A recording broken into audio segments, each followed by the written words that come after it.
should be your number one task is lead generation every single day. And time block it. Put it on your calendar, because if it's not on your calendar, it doesn't exist, right? So for example, I'll give you an example of my time block. My time block for calls starts at starts at 7:30 and it ends at 10:30. So that's my morning calls. From 7:30 to 8, I'm practicing scripts, watching a video for about 10 to 15 minutes. As soon as that's done, about 7:45, first thing I hit is expired. Every single day. I pay for expired leads, right? So I get a list every single morning and I call. Sometimes I get answered at that time, sometimes I don't. I got a guy that answered the phone yesterday. It was an expired short sale listing. The guy was not happy with his agent. During the process, I signed the listing contract yesterday. I listed it, right? And it was an expired, but the point I'm trying to make that it's part of my lead generation. And then I do a second session in the evening from 4 to 6, sometimes 7. When people get home, you know. The best day out of the week to make calls, Saturday. It's everybody's home. Sunday's a little bit harder because people are at church, they're out and about with families, things of that nature, right? But Saturday, everybody's home, they slept in, they're hanging out with the family, perfect time to call. People don't do it. Go ahead. When you first did like calling expired, did you just go on the MLS or on Zillow and stuff, or did you always? So when I first started calling expireds, I went through the MLS, and I went 5 years back, I remember. Whoa. And I just called every single expired that I could find. At that time, me and JD were partners. JD Mora, we were business partners, and we would hit expireds every single day. But here's the thing. Expired listings, I mean, I'm not trying to get derailed from the teaching from today, but just to give you a quick snapshot. It's really an art.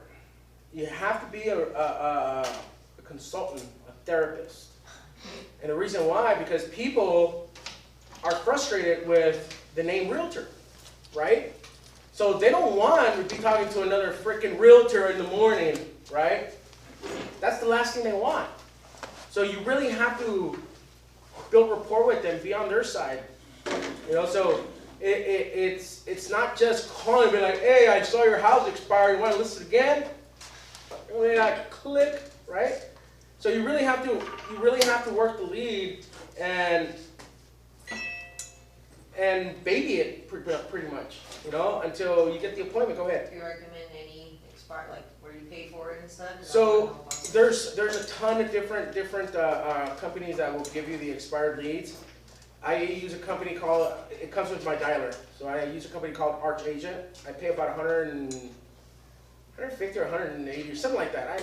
It just comes out of my account. What dialer do you use? So it's Arch Agent. That's the dialer. Yeah. Comes with that. It comes with the leads. They have different packages. You can pay for the package with the leads, the dialer itself, just the leads themselves. It's all up to you. They have a whole bunch of. What's up, Brennan? Just which kind of dialer? Do you use the triple one or the? It's a single line. Okay. Yeah, single line. And the reason why I started using Arch Agent when I took Bold, which I highly recommend for everyone in this room to take. Cindy, have you taken Bold before? Yeah. It's an amazing program. It's not free. You have to pay for it. But it's literally Ignite on steroids. Yes. Well, we have it here once a year. If we have it this year, I'm hoping that we have it. I want to take it again. I saw it was like in Texas on like. They have them all over different, like Rob will probably have it in Santa Clarita or over in Northridge. People travel to these events. If we have it here, we'll have people from down below driving up to Palmdale to take Bold. It would be awesome. It's once a week for 8 or 12 weeks, something like that. It's just probably as long as this. But we're digging into your layers of psychology, you might call it, to figure out how to grow you in Bold, or how they grow, including myself, not even a Bold trainer. But it's an amazing program. You know, it's based on what you see back there, the Bold wall. It's $800, but it's worth every single penny. Definitely is. Especially if you're going to go into coaching and things of that nature, it's an amazing program. So when I took Bold, I ended up hiring my Bold instructor because he was a MAPS coach, and he's still my MAPS coach to this day. You know, he's helped me a lot. He's been guiding me. He's your Drew. Say it again? He's your Drew. Yeah, you could say that. And Drew's my coach as well. You know, Drew, he coaches me on a lot of things on top of being my business partner, right? So just because you see somebody that, anybody with some really good sense of business can definitely guide you in the right way. You know, they don't necessarily have to be a coach, but I would highly advise you to get into coaching and take your business to a whole different level. You know, here the positive thing about about Drew is that you don't have to pay a monthly fee every single month. Unlike me with my MAPS coach, I pay $1,000 every single month whether I make money or not. You know, and I have a contract, so I have to. That money's coming out whether I like it or not. Drew, you guys pay Drew whenever you close a deal. So if you didn't close a deal this month, guess what? You didn't pay him, and you still got to use Drew as your coach. He still guided you with your one-on-ones, with your group coaches, with the GOT 10. Why not take advantage of that? You understand what I'm saying? Mm-hmm. There's so many tools that we have. Ignite. If you really, I took Ignite 3 times before I started teaching it. The first time, it was okay. The second time, me and JD took it together, and we really got to work. We really did everything to the T, and our business just took off. It really did.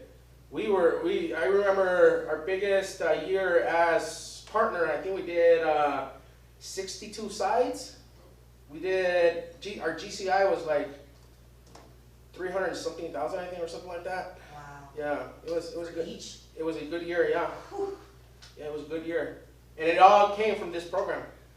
We just did everything that the program said to the T. The first time you were like, right. I was new to the business. Yeah. You know? Like and then the third time we just hammered it, and then we took Bold twice.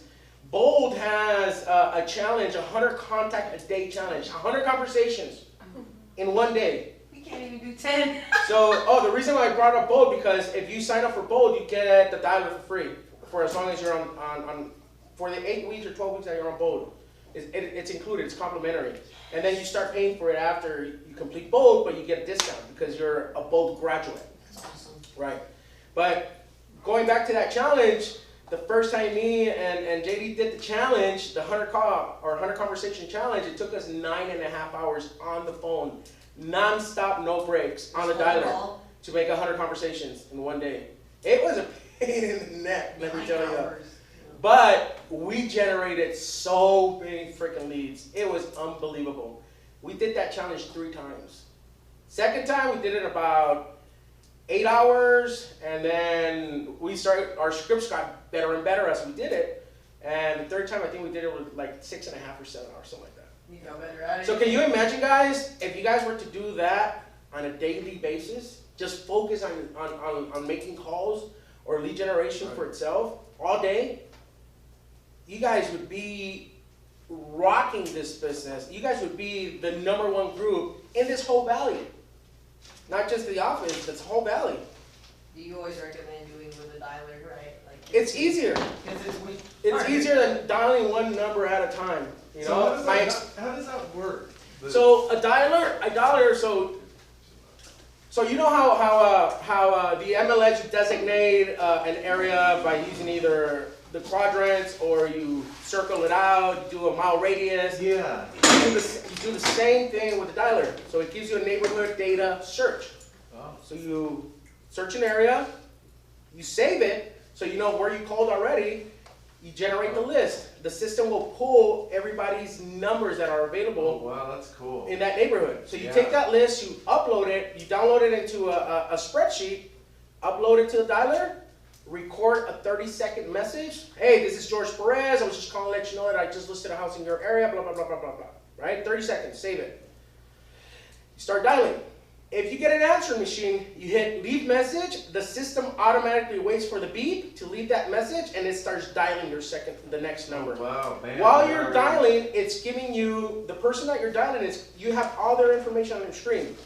How long they live there, how much equity they have, like all the information you could literally want on that person that you're dialing.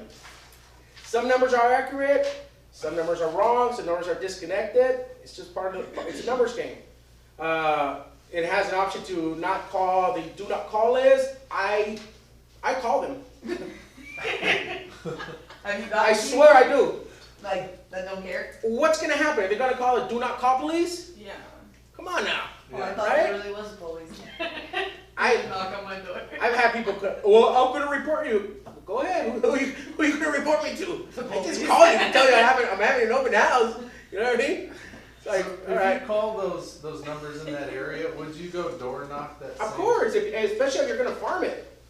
Even though you called and talked to them? Yes, you would- absolutely. Because not everybody's gonna answer the phone, Yeah. right? This is what we need to talk about. Right. Like how to farm, how to do things like that. That's And, why and if you guys want to learn about farming, hook up with a title rep. Frank Donato, he's here all the time. He'll teach you or create a farm for you, and that's what title reps are for. You think title reps are just there to give you title, for you to give them title I don't orders? even know what it's for. So you don't know what title is? No. Okay, how many of you guys know what title is? I know Cindy does. Okay. Okay, you know? Yeah. Tell me what title is. Title is, you know, in every transaction, you need to have clearance of title to make sure that there's no liens on the property. Make sure. I get that. That's pretty but I'm much- saying, like, that's I it. didn't know Yeah. he like does So, farming. I didn't know they do all that. In the state of California, any transaction that will have a loan on it has to have title insurance. Okay? If you're paying cash, you really don't need it. But if you were to go and sell that property and somebody bought it with a loan, now you have to create an affidavit of title because you didn't have title when you first purchased the cash. They might as well. Right. Right. So you want to have title regardless because the last thing you want to do is risk your money that you're putting down on this investment because every home that you buy is an investment regardless if it's your primary home or not. You're going to make money on it, right? It's like a savings account. You earn equity, and when that equity is large enough, you either refi it, pull that money out, sell it, invest it, whatever you want. So title insurance protects that. So let's say that down the line, let's say you buy a house, right? And title is clear, and there's two brothers that own that home. Theoretically, only the mom is on title. Mom passes. Well, because they're the survivors, automatically they get that property. It still has to go through probate if they're going to sell it. So one brother says, let's sell it, signs off on it, it's sold. Well, the other brother can come back and be like, I didn't agree to that sale. Oh, now we have an issue on cloud. It's called Cloud on title. right. I went to school, that's why. Yeah, Yeah. I remember The those test. things. So now, guess what? That brother legally still owns that property now, even though it's under your name. Right. Now you have a dispute. Now you're going to court. Oh. So you see how important title insurance is? So they Yeah. can make sure. Right. who owns it. So title insurance, if there's ever an issue with something like that, title insurance covers the losses. That's why it's a policy. It's a title insurance policy. It's just like car insurance. You use Frank Donato? I use Jim Kirk with Fidelity. That's why I've been working with him since I started the business. But Frank Donato is a very, very knowledgeable person. I would highly advise you. I mean, and plus he works for Hollywood Title. Hollywood Title is Sam's company. Yeah, you told me like I have listing leads for you, and I was like, what? I Yeah. was like, what is this? And he's been in the business for like 20-something and 30-something years, so he has a lot of knowledge behind him. So I would highly advise every single one of you, if you guys aren't farming, to start doing so. Hook up with Frank, you know, and ask him for a farm. So, So he'll help us create that right, and to Yeah, build just that talk- for yeah, us? just let them know where you want to farm. Okay. Designate an area. You want to have at least a minimum of 500 homes in your farm, no more than 2,000. Because here's the thing: you want to build relationships with this farm. You want to door knock it. Door knocking 2,000 homes in 1 month is going to be challenging, right? Yeah. So don't try to grab a whole pot of gold. Grab a couple coins and make things happen with it, right? So when you're farming, you start. Obviously, you're going to designate the area, find out what's the best way to walk it, and you start at one end. By the end of the month, you're going to finish at the other end. And when you start the next month, you're going to come back all the way to the front and do it again. So you want to make sure you hit your farm, every single house, at least once a month. Once a month? So that's Right. just for door knocking, not for Right. mailing? You can do mailing too, but I'm talking about door knocking. And that's talking to the same person once a month? Absolutely, you're building a relationship, you're building rapport. You're becoming the neighborhood expert, right? Right. So the more they see you, the better, the Yeah. more rapport you build with them, Yeah. the better chances you have of adding them to your database, right? And you go, when you door knock it, you go with the intention of providing something of value. Just not, take some marketing stuff, you know, hey, did you know that the rates are this? Hey, did you know that this is happening? Bring value. Don't just be like, hey, you want to sell your house? Right. Like, closed door, you know? So what aha have you guys gotten from the last session of Ignite, which was when? Wednesday, right? Wait, I'm sorry, real quick. What was that guy's name? Which one? Donato. Frank Donato. Frank Donato? Yeah, Okay, thank you. yeah, absolutely. Any ahas from Wednesday? Who taught the class on Wednesday? Gloria, Gloria. Okay. What was her subject? show homes, It was, show homes, like. Well, I have the lesson here. Let me Yeah, go back to it's it. showing homes and stuff, like when you're doing like. Find and show auctions. homes. Yeah, There's an art to that too. yeah, There's an art to everything in this business. basically listen to people, Right. like don't. Remember say what when you I like. taught you, when I was talking about, when we did session 7 with the buyers, when I was, the last class I taught you guys. Remember the video where it said the needs analysis? So there's a difference between needs and wants. You want- yeah. If you find what the person needs in that home, you'll find it right away. I had an agent on the east side last night tell me he has a $500,000 buyer, pre-qualified, perfect credit, he has $200,000 to put down. He's an A buyer, and he's like, I can't find him a house. I was like, what do you mean? He's like, I keep showing him all the houses in $500,000 mark, and he doesn't like any of them. I said, have you interviewed him? He said, what do you mean? Have you sat down with him and asked him what he needs in a home? He's like, no, Sergio. And he's like, damn, why didn't I think of it? He said, why didn't I think of that? Duh! I said, look, find out what he needs. Go look for it on the MLS and take him to that house. I guarantee you that if you do that, you're gonna put him in escrow this weekend. He's like, okay. And this agent, he's on it. He's producing. He's really good. Where did this connection happen? I don't know. It happens. Scared. We're human, you know. We drop the ball. Every single one of us. Go ahead, Cindy. And, to say a little bit about that, just by, you taking your clients and viewing homes, Right. just by listening to what they're talking about, kind of, shadowing them when Right. they're going to the rooms and stuff like that. Just this week, actually, I took a client to go view homes. I've really never been to California City, so didn't really know that area. Right. But, so we went there and, I started hearing, how many family members. I saw we went to the first house and they had a family room and a formal room. Right. So they really liked that. We went to the next house and they loved that house too, but they didn't have a second, family room. So Right. she's like, I love this home. He's like, but you know what? We need gatherings. So then I started asking questions. So, well, how many people are going to be living here?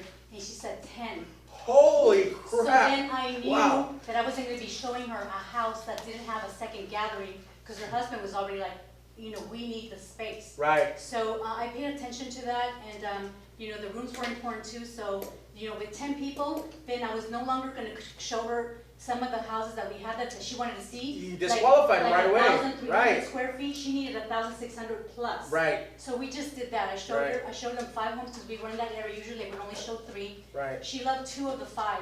So then I said, let's go home. You sleep on it. Speak to your husband about it. And tomorrow, if you want, she wanted to show mom and dad because Right. they're going to be living there too. We can go tomorrow, show the house to mom and dad, and if you like, it's up to you. I leave it to them so they'll feel comfortable that I'm not pushing them. Right. We can place an offer if you're desired. Right. We did just that, and we're in escrow today. So Congratulations. That's awesome. So, See? Cindy did her homework. And she narrowed it down to what the client needed. Yeah. And she's in escrow. yeah.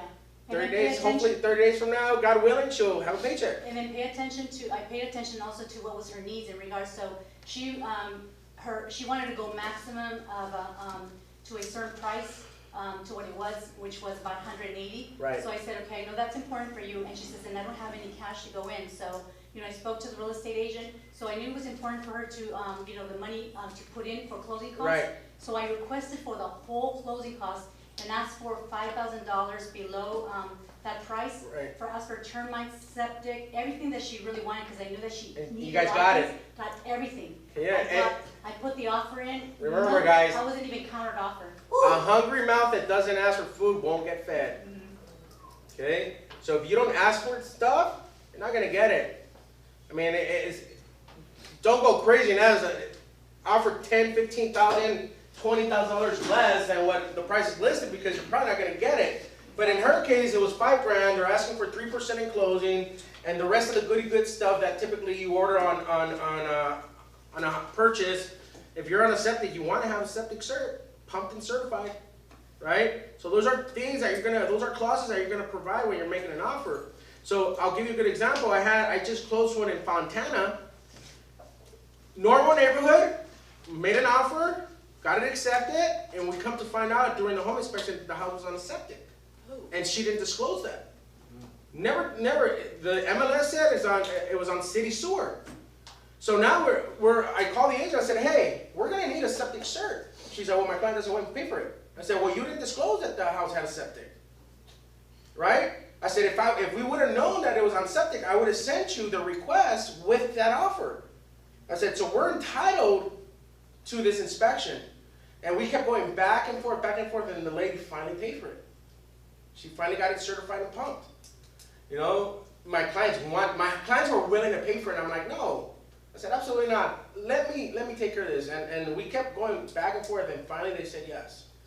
But my client he said, dude, I'll just pay for it. I don't care, I want the house, right? Because we had been looking forever, and they were maxed out on their budget, and every house that we made an offer on, we maxed it out, and we would get outbid.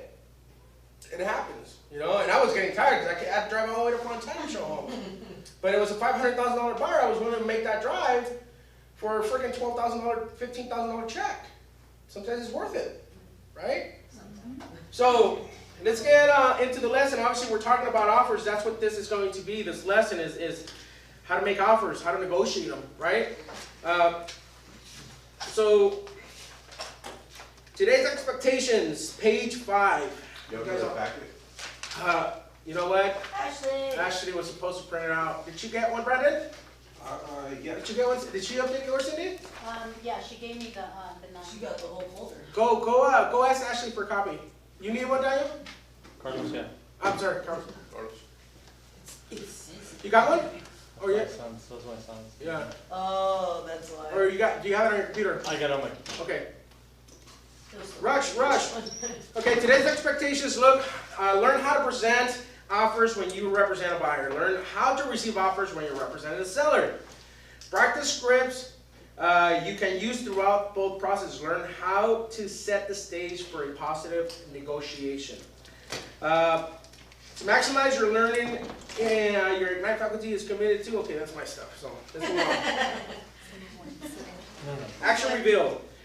There are 3 parts to the action reveal. Review mission. Wait a minute. Let me step a little bit back. Did you guys do all your homework from Wednesday? You did it. Come on, guys. What's the homework? Let me see. What's your task every single day? 10 contacts today. Write notes on home to preview. How many? How many notes? For spending, well, Minimum 10. If you talk to 10 people, 10 cards. How many homes viewed? 10. All right. Whether it's on the MLS, I would highly advise you to go out there. Yeah, we have to physically Drive it see around. 10 in a week. Yeah. We have to view 10 online each day. I have an issue. We're supposed to do all this, but I don't even know how to fill out the contracts. So you guys are pushing to do all this. How do we? Here's the thing. Don't worry about the contract. Focus on generating a buyer or a seller, and then we'll help you go through the paperwork. Yeah, but I don't want to be fumbling and looking like a You're dick. not. You're. Once you get a client in here, one of us will sit down with you. If it's either Drew, one of people on staff, whoever it is, they'll help you and guide you through filling out the contract. That's the last thing you want to worry about. Yeah. Trust me. You'll learn it. You'll learn it in the field. It's Well, funny. I know we did the one class. Yeah, it's funny that you say that because I was the same way when I came to the business. The guy that got me into the business, you remember Manny Gonzalez? Yeah. He got me into the business, and I was the same way. Hey, bro, you need to teach me. He's like, don't worry about that. He's like, go find a buyer. Go find a seller.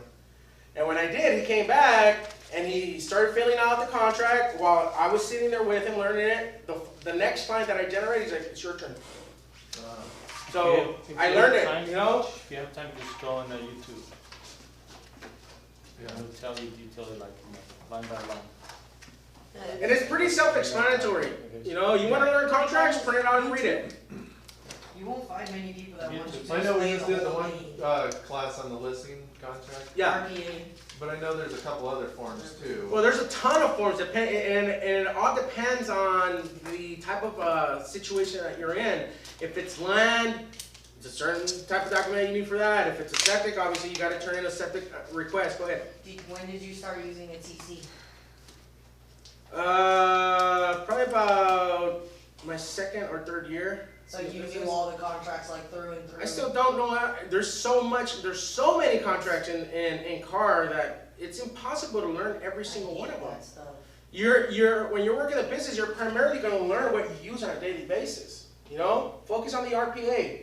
Focus on the buyer package in car, which is, the buyer package comes with obviously your agency, your PRSB, your wirefront advisory, Yeah. your RPA, and then there's a new one that they just added in January. What's it called?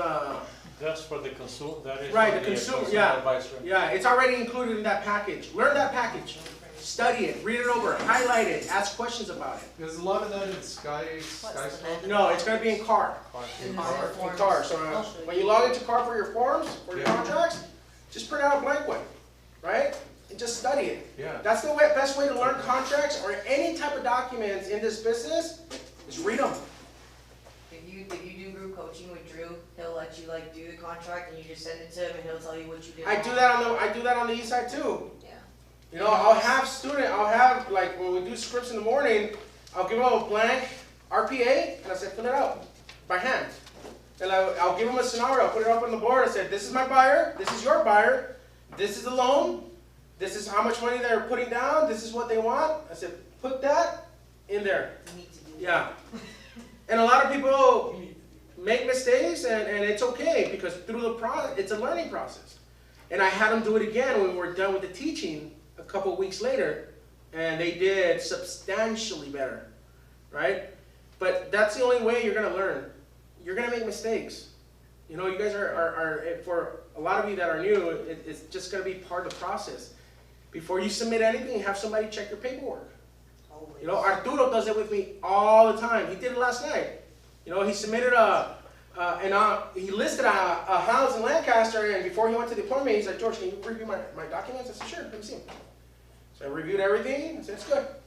You know, that way you feel confident enough that you're not making a mistake. Which, if you have your documents revised, you'll be okay.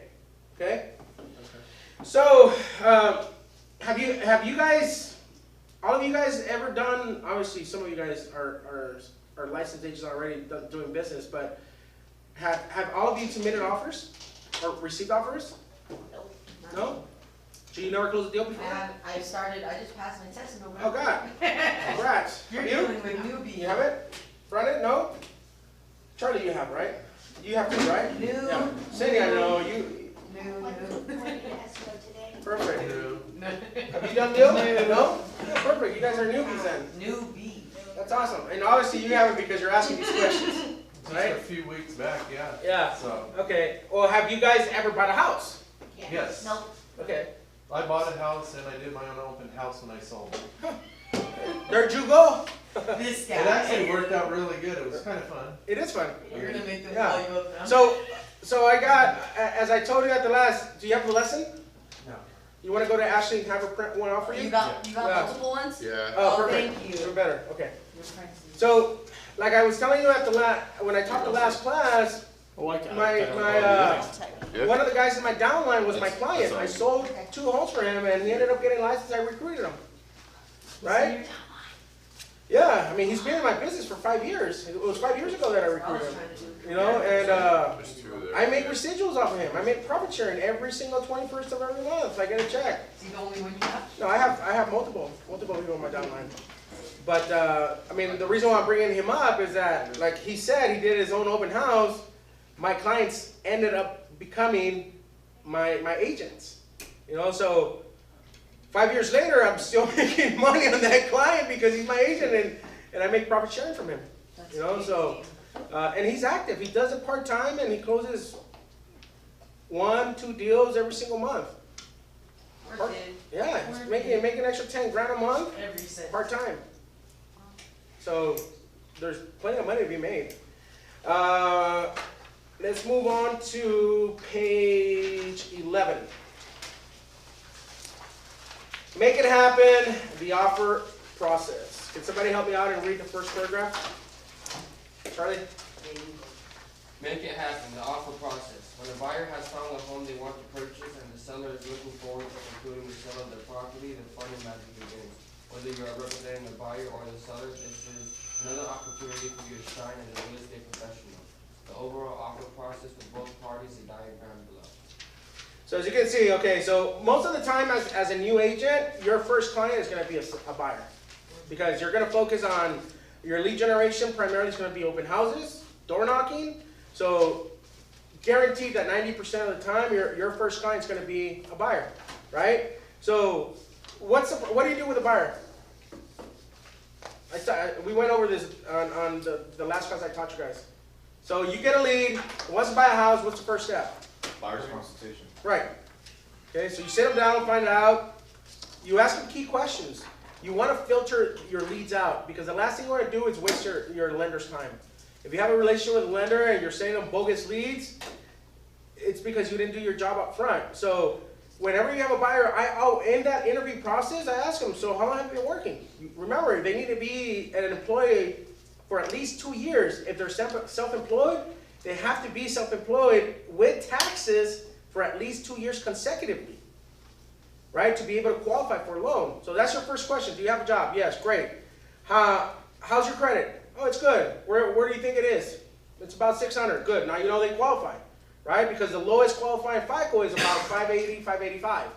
Like I told you guys, at that, you're going to get the worst looking date to the prom. Remember how I told you guys that? Yeah. So they're not going to get the best looking loan, but that's okay. So I just closed a deal with a buyer that he was self-employed, he was a trucker, right?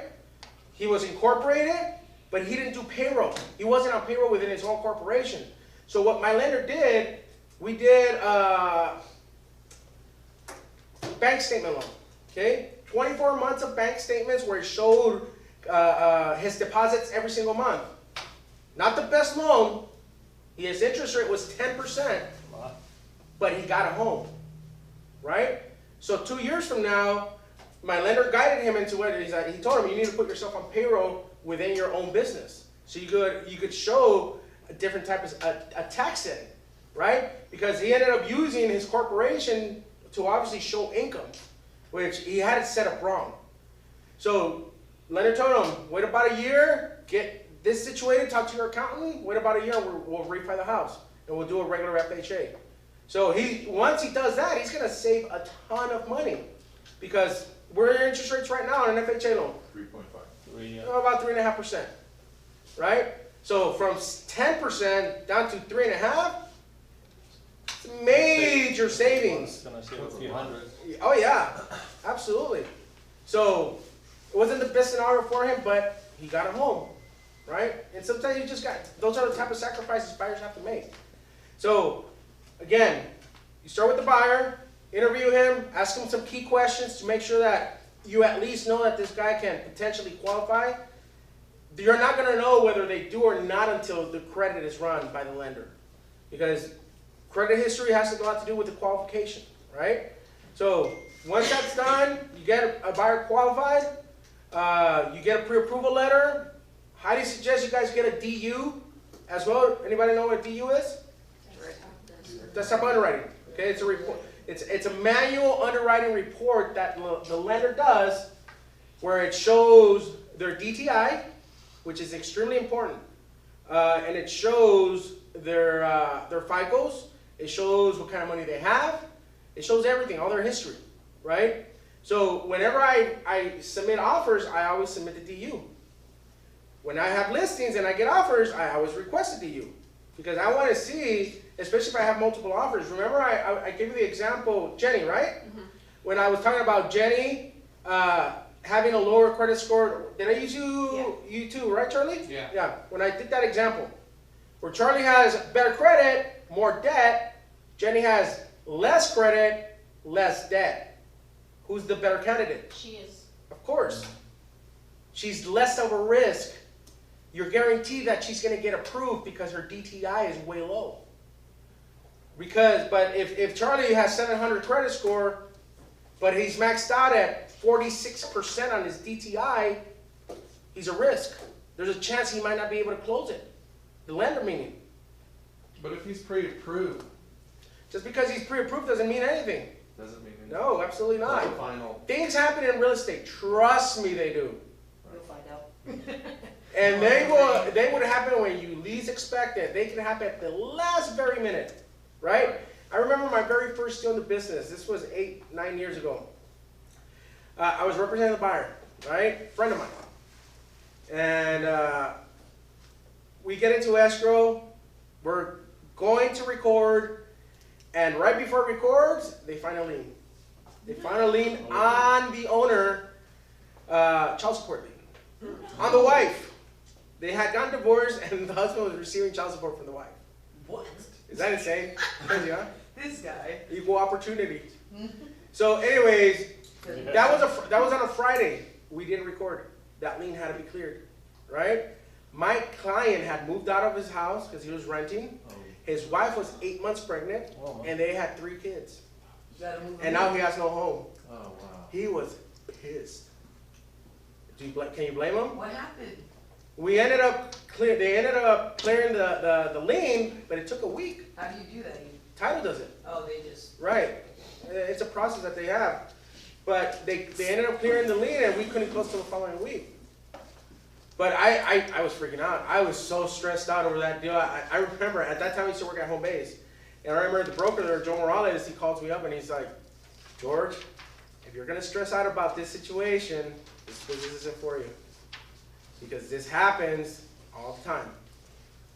And I was like, damn, this was stressful. This sucks. Yeah, it did. It really did. Luckily, everything got cleared. We ended up closing the deal the following week. They got their keys and they still live there. So there's times where it can't be cleared, right? There's always a solution. Okay, good. Yeah. Give me a And solution. it involves money, What did right? the family do for the week? Where did they stay? They stayed at, At George's house. no. I still lived with my parents back at that time. And They're like, yeah, I think they ended up staying with some family. Yeah. Yeah, That's they good. still live at the Without house. They weren't compensated for that time? Yeah. Yeah. It sucked, but. George is like, yeah, my commission. So as you can see there on the diagram, buyer makes offer. You send it over, send a response to the offer in one of 3 ways. Okay? He counters the offer. There's 2 reasons why you want to do a counter. When a listing agent is listing a house and they counter, what do you think a counter can be made on an offer? Price. Terms, right. Number 1 thing. Price. Closing costs. If they have multiple offers, guess what? Now they're sending out a seller multiple counter offer. Highest and best. They want more. Well, if they have multiple offers, Better offer, basically. they're looking for the best offer out there, right? That's where providing DUs separates you from the rest. You know, because whenever I have a listing, I get multiple offers, I go through the DU. I check the price on the offers, see what their terms are, and then I pick out the best ones, and then I check the DU to see who's the best client, and that's who we run with. So what if you're not provided a DU? I ask for it. Oh. Yeah, I call them up and I said, hey, I can't present your offer without DU, so I need your DU. What's DU stand for? Desktop underwriting. Yeah. So, very important document in my book. Talk to it. Yeah. The lender will provide it, you know. That's Most good. lenders will just provide it with a pre-qual letter. I just don't like having that. I like a whole, they call it a pre-qual package. So everything's included. So you judge that through their credit versus the. I look at everything, how much debt they have, how highly qualified they are. Because here's the thing, if they have too much debt and they're maxed out, you could run into issues, Right. right? And now you're stuck in escrow and you're 3 weeks into it, going on to your last week of escrow, and next thing you know, the buyer can't close. So you as an agent, it's your job to screen these items, Right. right? Those are the little details that separate you from an agent to a good agent, and from a good agent to a great agent, right? You gonna say something, Brandon? Was it you that was talking about the truck? Like a client bought a truck? That was Drew. That was Drew. It happens. I didn't know about that. I had a client, funny you bring that up. I had a client, every time you go into escrow, you always tell your client, do not touch your credit. Don't buy nothing. Don't buy a damn thing. How hard is it? Nothing. For the time you're in escrow, do not do anything. I had a client, we're about to, the week that we were going to close, he goes and freaking buys a whole bunch of furniture for using the house. Guess what happened? He didn't have a new house. Oh, But he had a lot of new. He had a lot of But new he has furniture. furniture. Screwed, yeah. He screwed up. And it happens all the freaking time. All the time. So You know, I've had happened? multiple, go ahead. Did he pay it off or did he, He ended up having to wait. Yeah, that was Because he couldn't return the furniture, he bought it on credit. Yeah, Drew said that dude paid the whole $50,000 for the truck, and they still, the loan people like Right. denied him, they had to go through a whole nother process, they were just like, So did they lose a deposit as well? Oh yeah, oh yeah. yeah, absolutely. Especially if I'm a seller, and what's your name? Eric. Eric. Eric comes to me as a buyer. I accept Eric's offer. We get into escrow. I take my property off the market for 30 days or 20 something days. Eric can't close. I'm pissed, right? Because I could have had somebody else buy the house. And trust me, guys, there's always a buyer for every property. I don't care what the property looks like. There's always a buyer. Always.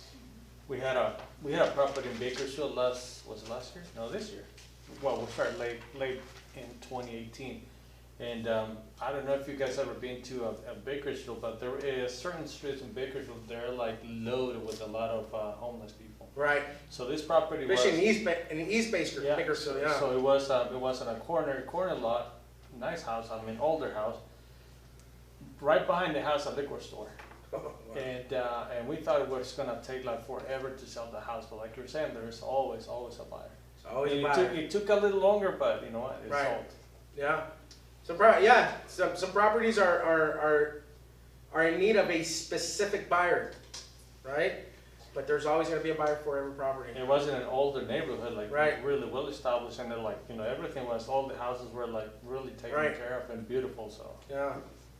So there's, for example, you guys know who, there's an agent, I haven't seen him in a while, but his name is Jay, older guy. I believe he's a teacher. He ended up selling a house right here in White Fence Farms that was half built. And it had been abandoned for, I don't know, well, I wouldn't say abandoned, but they stopped the project for years and years. I would drive through that house every single day because that was my route. And he ended up finding the owner, convinced him to put it on the market, and he sold it. He sold it. I said, who would have thought? Halfway built. Yeah, and it had been halfway built for years, so the wood was already deteriorating. It wasn't, they were gonna have to tear that thing down and start over. $1 million. Yeah. And he sold it for 300 grand. Wow. Yeah, I mean, Must have. White Fence land. Farms. The lots, even lots in the White Fence Farms, they're expensive. So that's pretty much what he bought, you know? He bought a piece of land with a stick house in there. Yeah. You're gonna have to tear it down. So again, okay, so the diagram says seller responds to the offer in one of three ways. Counters offers, negotiation. You're negotiating terms, price, whatever the case might be, you go back and forth. Obviously, you're looking for the best deal for your client. The seller's looking for the best deal for himself, right? Accepts the offer as is. Writes off on it, you open escrow, right? Begins the contract to close process. Obviously, contract to close is through escrow. Escrow starts the process, writes up escrow instructions. Escrow instructions aren't written up until the buyer makes a deposit. So the buyer has 3 days from the acceptance of the contract to make that deposit into the escrow. Okay. Now, let me ask you. Contract is today. Escrow starts Monday. When do your 30 days start? The contract. When Right. it's accepted. The moment they sign off. The moment the contract is executed. Execution of a contract means that everybody signed off. Everybody signs, okay? The moment that paper is signed, the clock starts, okay? If you wait to open escrow, or the agent waits to open escrow for 3-4 days, they just wasted 3-4 days of that timeline, right? So that's why it's very important for you guys to stay with the process. So again, contract begins, depending on the amount of days that you requested on that RPA, then that's the length that you're gonna have in escrow. Any questions on that? Good? Okay. Rejects the offer. Buyer agent contacts listing agent to learn more. Don't assume no means no. It doesn't, right? So if you get a contract rejected, find out why. Find out why. And if they're playing hardball with you, like for example, I had a guy the other day call me on a piece of land. It was 2 separate parcels, right? It was in Rosemont. 2 separate parcels, but the owner owned both of them, and he just made one big piece of land, right? Well, the listing agent listed both parcels separately, okay? Even though it just looked like one property because it had a horse corral, it had horse stalls, it was a beautiful piece of property, but it was 2 APNs, 2 pieces of land joined together that made it just one property. She screwed up and she listed it separately. She should have listed it together and disclosed that the property had 2 APNs. Well, the guy calls me up and he says, I want to make an offer on that piece of land. So I write it up, 120. She added 120, listed for 120. So we submit the offer and the agent calls me right away. She's like, we're not even going to consider this. I was like, why? I'm giving you a full price cash offer. She's like, well, we want to sell both properties together. I said, you didn't say that. I said, you listed a property for $120,000. I'm giving you an offer. Well, my client's not going to take it. I said, well, have your client sign the rejection on page 10. I said, and then we'll talk. Because she wasn't even going to present it. Oh, By wow. law, she has to present any offer. It's not her decision to, thank you so much. It's not her decision. Well, where's the rest of the drinks? Oh, we're sharing it. I'll pass it around. Christine, you first. Paper Right. So they have to present the offer. So that because she told me that they weren't even going to consider it. I wanted to make sure that the seller saw it. That way I could go back to the client and be like, look, he rejected it. Right. So I submitted it. I said, have your client sign off on it. If you're going to reject it, have him sign rejection part on page 10 at the bottom, and then I'll give it back to my client. So she did. When I called her back, she had 2 offers on both parcels for full price. So the full price with both parcels was going to be like $550,000. Obviously, my client's offer was not going to get taken, right? But I made sure to find out what the reason was. So when somebody rejects your offer, it's not no forever. You know, find out. See if you can renegotiate it. Send another RPA. Find out what terms. So whenever I make an offer, this is what I work. Go ahead, Carlos. So the title would have said that it was two separate parcels? Yep. So the guy bought the first lot, and then ended up buying the second lot, took down the fence down the middle, just made it into a big old yard. And in between both parcels, go ahead. Well, no, what I'm saying, when you submitted your offer, Mm-hmm. title, you did not have a title report? Did I? Yeah. No, but I looked up the APN, and both APNs were right next to each other. Yeah. So, crazy part, the guy put a horse corral. You know what a horse corral is, right? Where they run the horses around one? Right smack down the property line, in between both parcels. I told the guy that I was representing, I said, bro, you're gonna get half of a freaking horse corral, right? Yeah. Just want to make clear that. So, anyways, when I submit an offer, here's the key thing about building relationships in this business. You want to build relationships with other agents as well. Okay? Because you want to have the ability of being like, hey Charlie, I got a buyer for a listing, bro. If I give you this type of offer, do you think we could open escrow? Forge George. Right?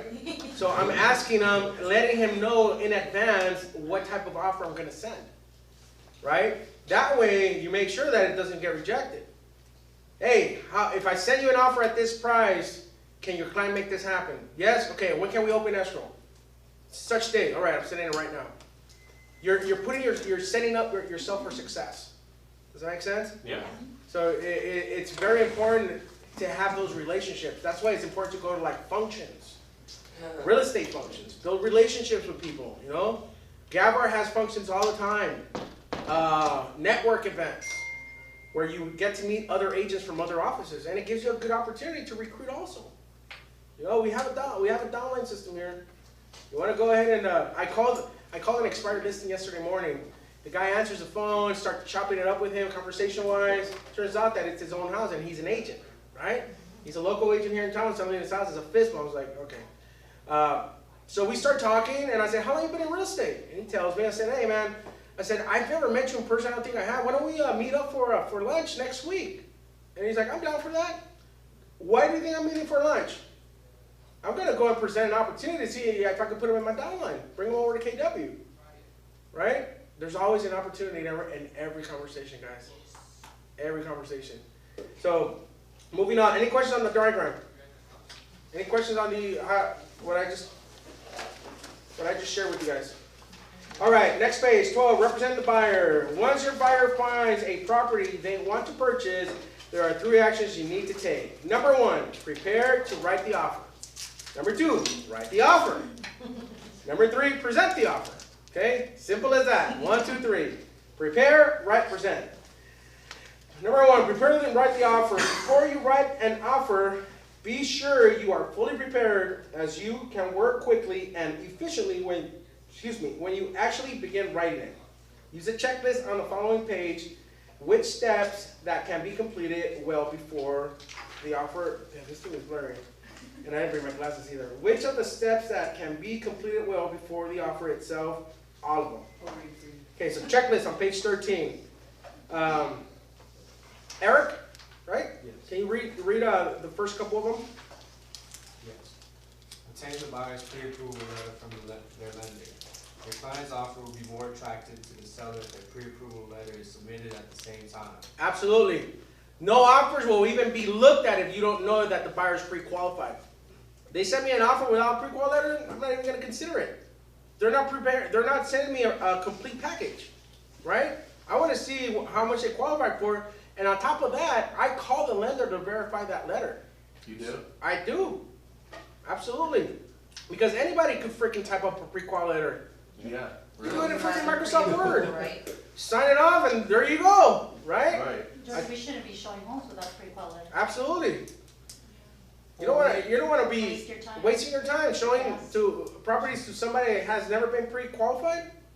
Get out of here, man. You Did you know? request for it to be like a pre-approval Or letter? either like that, pre-approval? or they use you and then they go to Right. someone So you go else. somewhere else. Keep going, Eric. Produce a CMA to educate and inform your buyers. How many of you guys, or who know? You guys know what a CMA is? Yes. What is it? What's a CMA? Comparative Market analysis. Exactamundo. How many of you guys have done one? I did Besides- one. Okay. So a CMA, you're doing comps. You're checking the value of that property. You're trying to see if the value of the homes that have sold within a 1 mile radius of the property match what that price is, the listed price. Because the last thing you want to do is get into escrow and then have an issue with value. Remember guys, your buyer is paying for the appraisal. They have to pay for it before they close, and it comes out of pocket through the transaction. So you want to make sure that the value is there. So a CMA is something that is extremely important not only for a buyer but for a listing as well. Okay? So you guys know how to do comps? There's a formula that appraisers use. It's very simple. I know Cindy knows how to do comps. Obviously Sergio.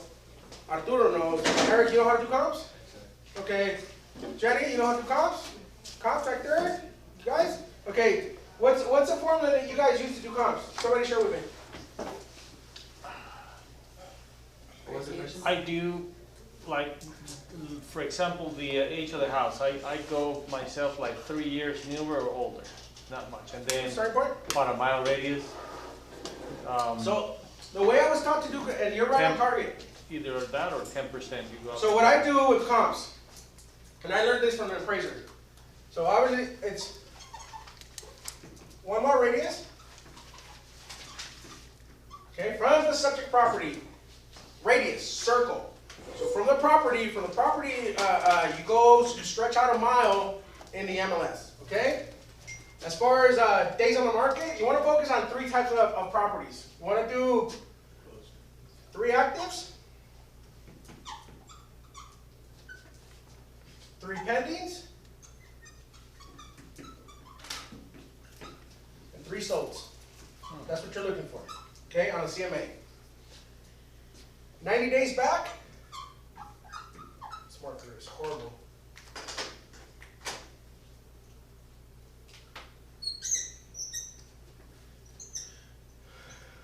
On your solds,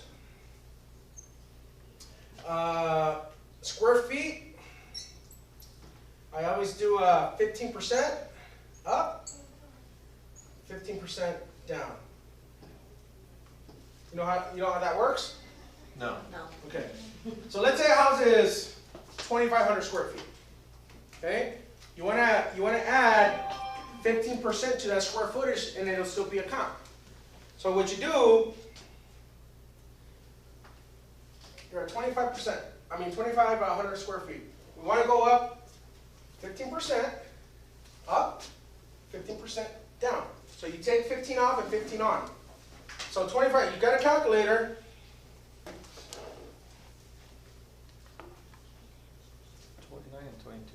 So 2,500 times 15% gives you 375 square feet additionally. So you add 2,500, the 2,500, you add 375 to it, and you take 375 away. And that's your threshold, 15%. You got a question? So it's 15% either way? Right. Yeah. Either way. So take 375 feet off of this, it's still your it's your starting point. Add 375, that's your max. Okay. 15%, okay? Years, I do 10 up and 10 down. And the reason why I do that, because I want to see what the neighborhoods are looking like. 10 years up and 10 Yeah, 10 years up. So if the house is built in 2000, I go down to 1990 and all the way up to 2020. That's just the way I do it. That's the way I learned. That's the way I've been doing it for the past 9 years. It's worked. If it ain't broke, don't fix it. Right?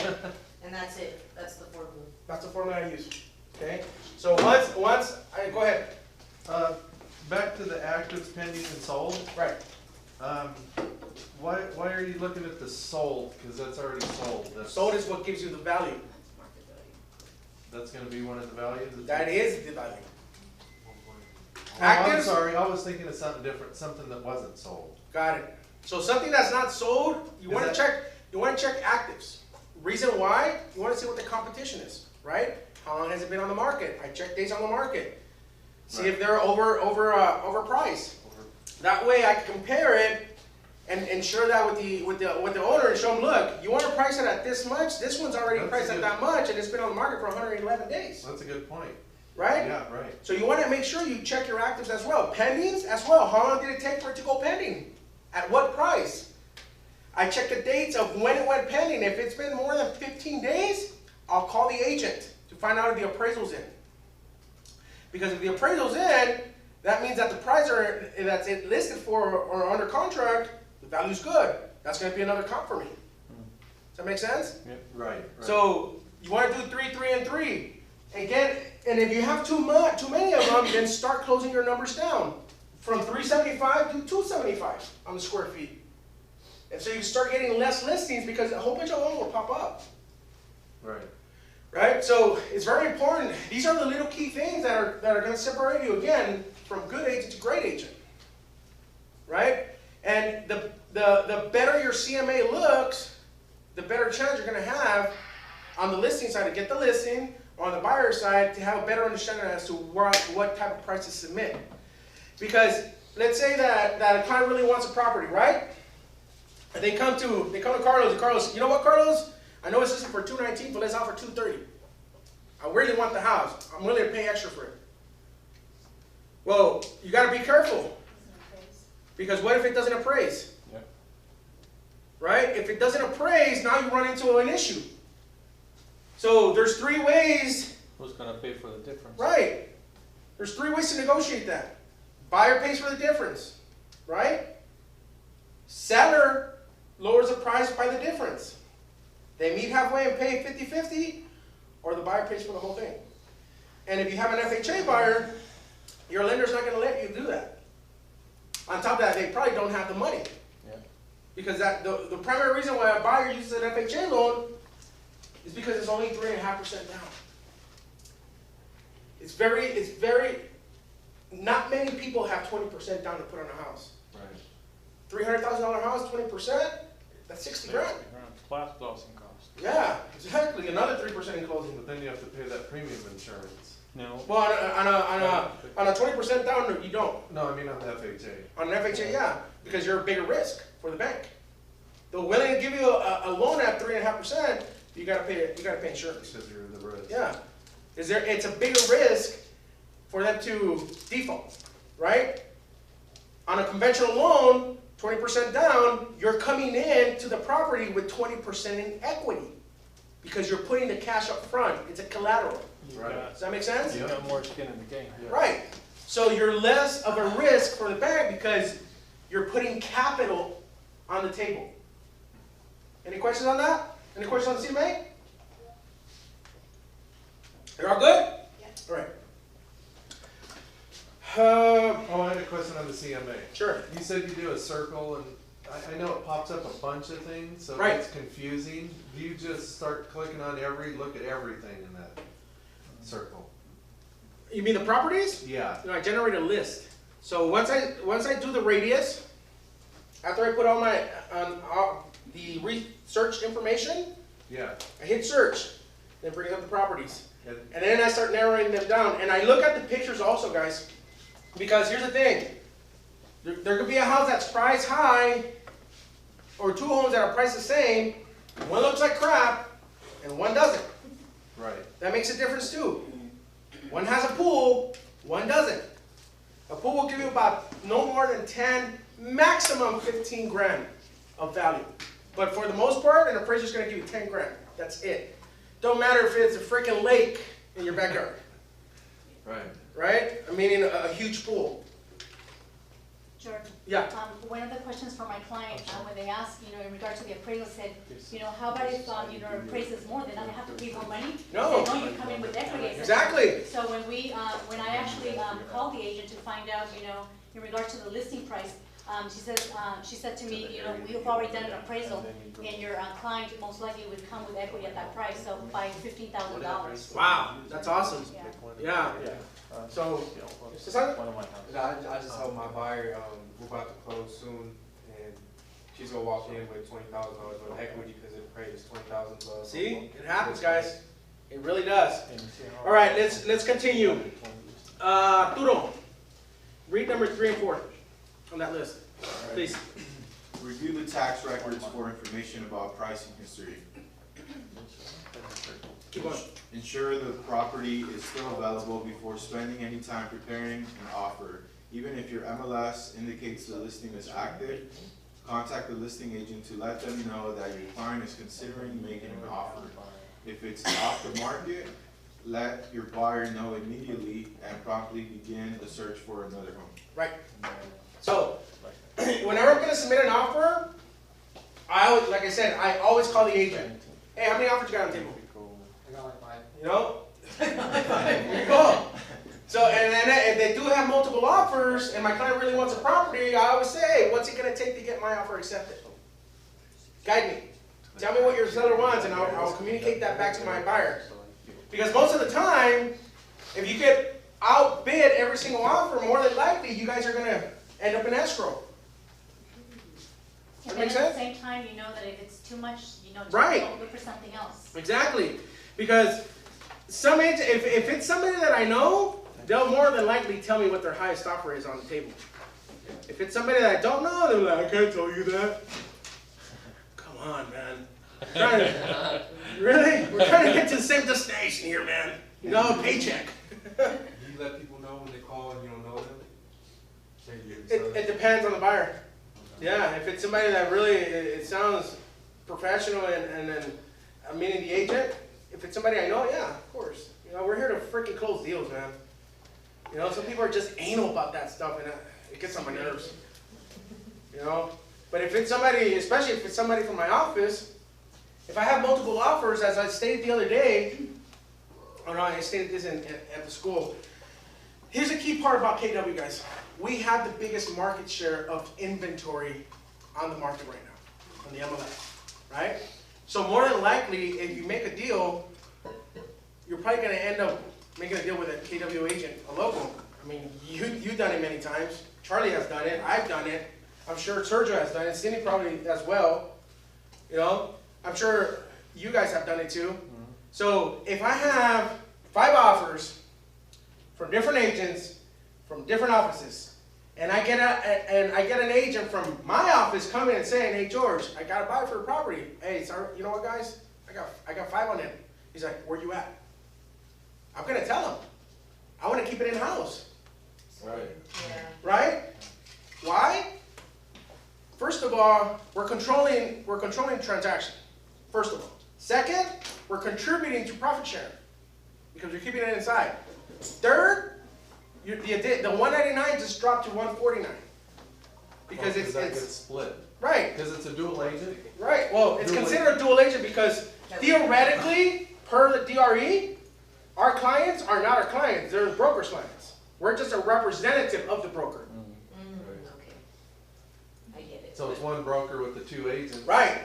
So theoretically, yeah, it's a dual agency. Yeah. It's still legal. Yeah. It's a little better. So it falls back to those relationships, right? Yeah. It's important. All right. When speaking with the listing agent, build rapport. I just told you that. What's so funny? Got something on face or what? And gather as much information about the seller and the property as you can. What are you laughing at? You know, you got me laughing. You're just making me laugh now. You're not sharing your cup. I'm thirsty. Well, come get it. Here. Just don't backwash me. Ask questions of the listing agent to discover what's important to the seller. Find out their time frame and motivation for moving. This allows you to customize the buyer's offer to address the seller's most pressing needs. So remember I told you, what's it going to take to get my offer accepted? You're literally asking, what does the seller need? What do you want from me? Right. Where does your seller need to be in order for me to get my offer accepted and for us to open escrow? Right? So you're doing your due diligence, you're doing your work, you're doing your hard work to find out what it's going to take to get that offer accepted. Now, inquire about the activity on the property. How many showings do you have? How many offers do you have? Right? Because that's going to determine if a property's been on the market for more than 30 days, guess what? The buyer has an advantage, right? To get closing costs, to get a lower price. The longer the property sits on the market, the more of an upper hand the buyer has. And that's the reason why I decided to go 5,000 down, because it was in the market since September. There you go. You probably would have gotten a little bit more if you would have asked for it. Well, we asked for 10,000 closing costs, so. There you go. So we actually got the house for $15,000 less than. Right. So, again, time in real estate is your biggest enemy. So, you definitely want to make sure you price it right. You make the right offer. Let's close the deal. Right? Okay, moving on. Obtain a seller's disclosure statement. That would be your SPQ, which provides details on any physical problems with the property of which the seller is aware. SPQ you won't get until you get into escrow. It's part of your disclosure package, right? Find out if there are have been any other other offers. If so, what is their status, or why did they fall through? Most agents will share, somebody just won't. Next page. Write the offer. Who wants to read this? Which page is this? Page 14, Sergio. Brandon. So write the offer. So keep these guidelines in mind and use the checklist on the previous page as you write the offer. Ensure your buyer knows that all checks, example earnest money, are written at the same time the offer is written and are deposited upon acceptance. This will vary by area. Check with your team leader for specific guidelines. In my transactions, Obtain the appropriate offer or purchase forms for your area and add it to the buying loop. If it is not already included, ask your MCA for assistance. Bring your laptop or tablet with you when you meet with your client to review the offer and respond online. If the seller is out of the area, you can still present the offer using e-Edge and talk them through it by the phone. When your buyer makes an offer, they are essentially selling themselves to the homeowner. A cover letter makes your client's offer stand out and serves the following purposes. Summarizes the offer and humanizes the offer. The sale of a home is more than just a transaction on paper. It's a major life event for the seller, buyer, and their families. Describe reasons why the buyer likes the house, include their favorite features, and write a short profile of the buyers. These activities help to foster a personal connection between seller and buyer and increase the chances that your buyer's offer will be the one that is accepted. Create a buying loop and offer documents and invite your clients into the loop. Then when you meet with your client, they can review and e-sign the offer directly on your laptop or tablet. If they're out of town, all they need is internet access to review and e-sign the offer. Use the email messaging feature in My Transactions to submit the cover letter using the offer document, along with the document. Cover letters sometimes definitely seal the deal. I've done it before. Especially when it's a family that really wants a house for their kids or whatever the case might be, writing a cover letter sometimes does the job. You know, because people, especially sellers, especially if it's a family selling their house, to move on and they see a cover letter from another family, it builds a sentimental relationship. Does that make sense? Yeah. So it's more than likely going to be taken into high consideration. I've done it before and it's worked. So not every deal you have to do that, especially on a vacant property. Who cares about a cover letter when a property's vacant, right? But if you're going into a house where there's more than that, I wouldn't say no to creating a cover letter, you know. And sometimes it's better for your buyer to write it and just express how much it would mean to them to get their offer accepted. Make sense? And I appreciate them. Stuff, or just, Say it again? you put pictures and stuff? Some people do. Like a family. This is picture. our family. We would love to be able to purchase your home and make it the home for our family now, right? So it does work. Okay, next page. Checklist for writing an offer. Price and terms. Consult with the buyer to arrive at the most logical offering based on the CMA and items below. Seller's disclosure. Review the statement with your client and find out if there are any deal breakers. Obviously, there's no disclosure, but obviously you can see on title. If you pull title on the property, a property report, you can see if there's any issues with title. It'll be recorded against the property, right? If it's a property that has, for example, I just bought a fixer-upper that I put into escrow, and after doing my investigation, I found out the property was red tagged with the city of Lancaster. Oh, wow. It's still red tagged, right? But I'm working on getting the items fixed. I have to pull permits, but it's nothing that's gonna stop me from moving forward. You know, it's just some simple stuff. And I called the city. I talked to the inspector that red tagged it. I built a relationship with him, right? I called him and I acted like I was dumb. That's exactly what I did. I told him, because I grew up doing construction work. My dad, that's all he did his whole life. So I know how to freaking build a wall and put some nails on a piece of wood, you know? So I know exactly what needs to be done, but I acted like, you know what, I'm not a contractor, could you guide me? I really want to make sure that I do this right. And the guy was like, oh yeah, you know? He ended up lowering the fines on the house from $2,200 to $200. Oh, wow, great. Just because I kissed his rear end on that call. Sometimes you just gotta know how to talk to these people, right? So, right, absolutely. So I got on his good side, and now he's supporting me purchasing a house to fix up the neighborhood, because he said I want to take this house off my list. You started looking at it. Right. So if you really want to find out if there's items or stuff that the property might have, title report. The property report more than likely will have some of that stuff if it's recorded against the property. Okay, so Settlement disclosure, you'll get it when you get into escrow. Who wants to read the next part? What's your name right here? Don't look down. What's the next part? The third one on that list. Oh, conveyances. Consider what items in the home will transfer or convey to the buyer. Typically, attached fixtures, stay, and movable items go with the seller. In some areas, the seller's disclosure statement will specify which items convey. These items are often up for negotiation. Right. So what the difference is here, transferable items would be real property. Okay? There's a difference between real property and personal property. What's personal property? It's not attached to it. Right. So if you have a house, sorry. So this is your house. If you could do this to a house and shake it, whatever falls out is personal property. It's not attached. The TV is, but not the bracket. Right. We went over this the other day. So the bracket is attached to the wall. That's real property. It's attached. The TV is personal. Even Right. though it goes with it? Right. It's attached to the wall. No, Now, if you were to remove the bracket, you would have to replace it with another bracket or repair the damage to the wall. Okay?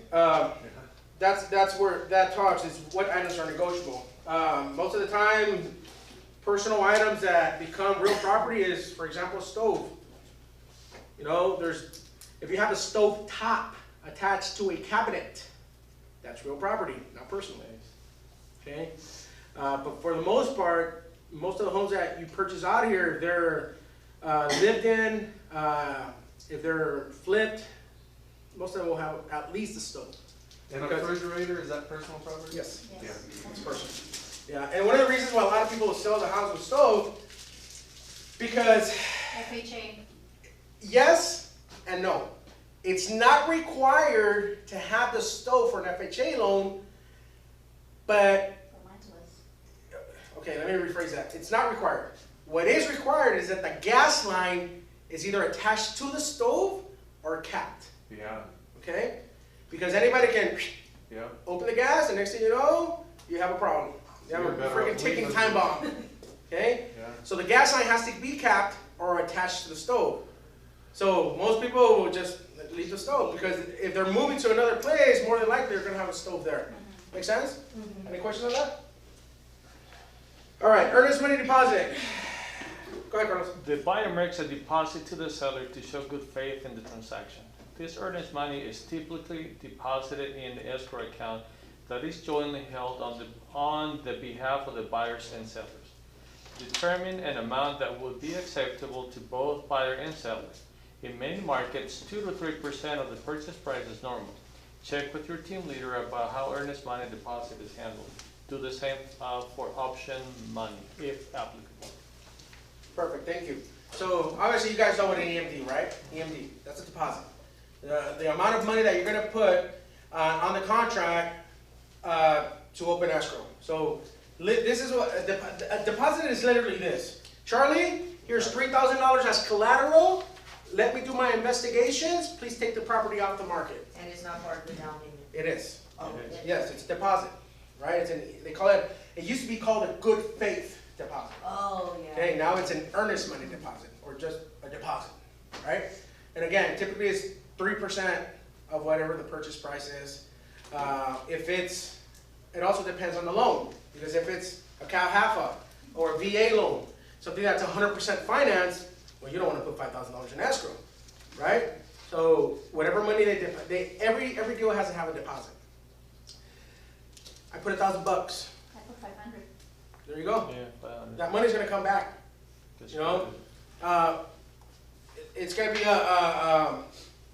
they're gonna end up getting a check at the end of the transaction from escrow for that amount, unless some of the things that the buyer needs to pay for comes out of there.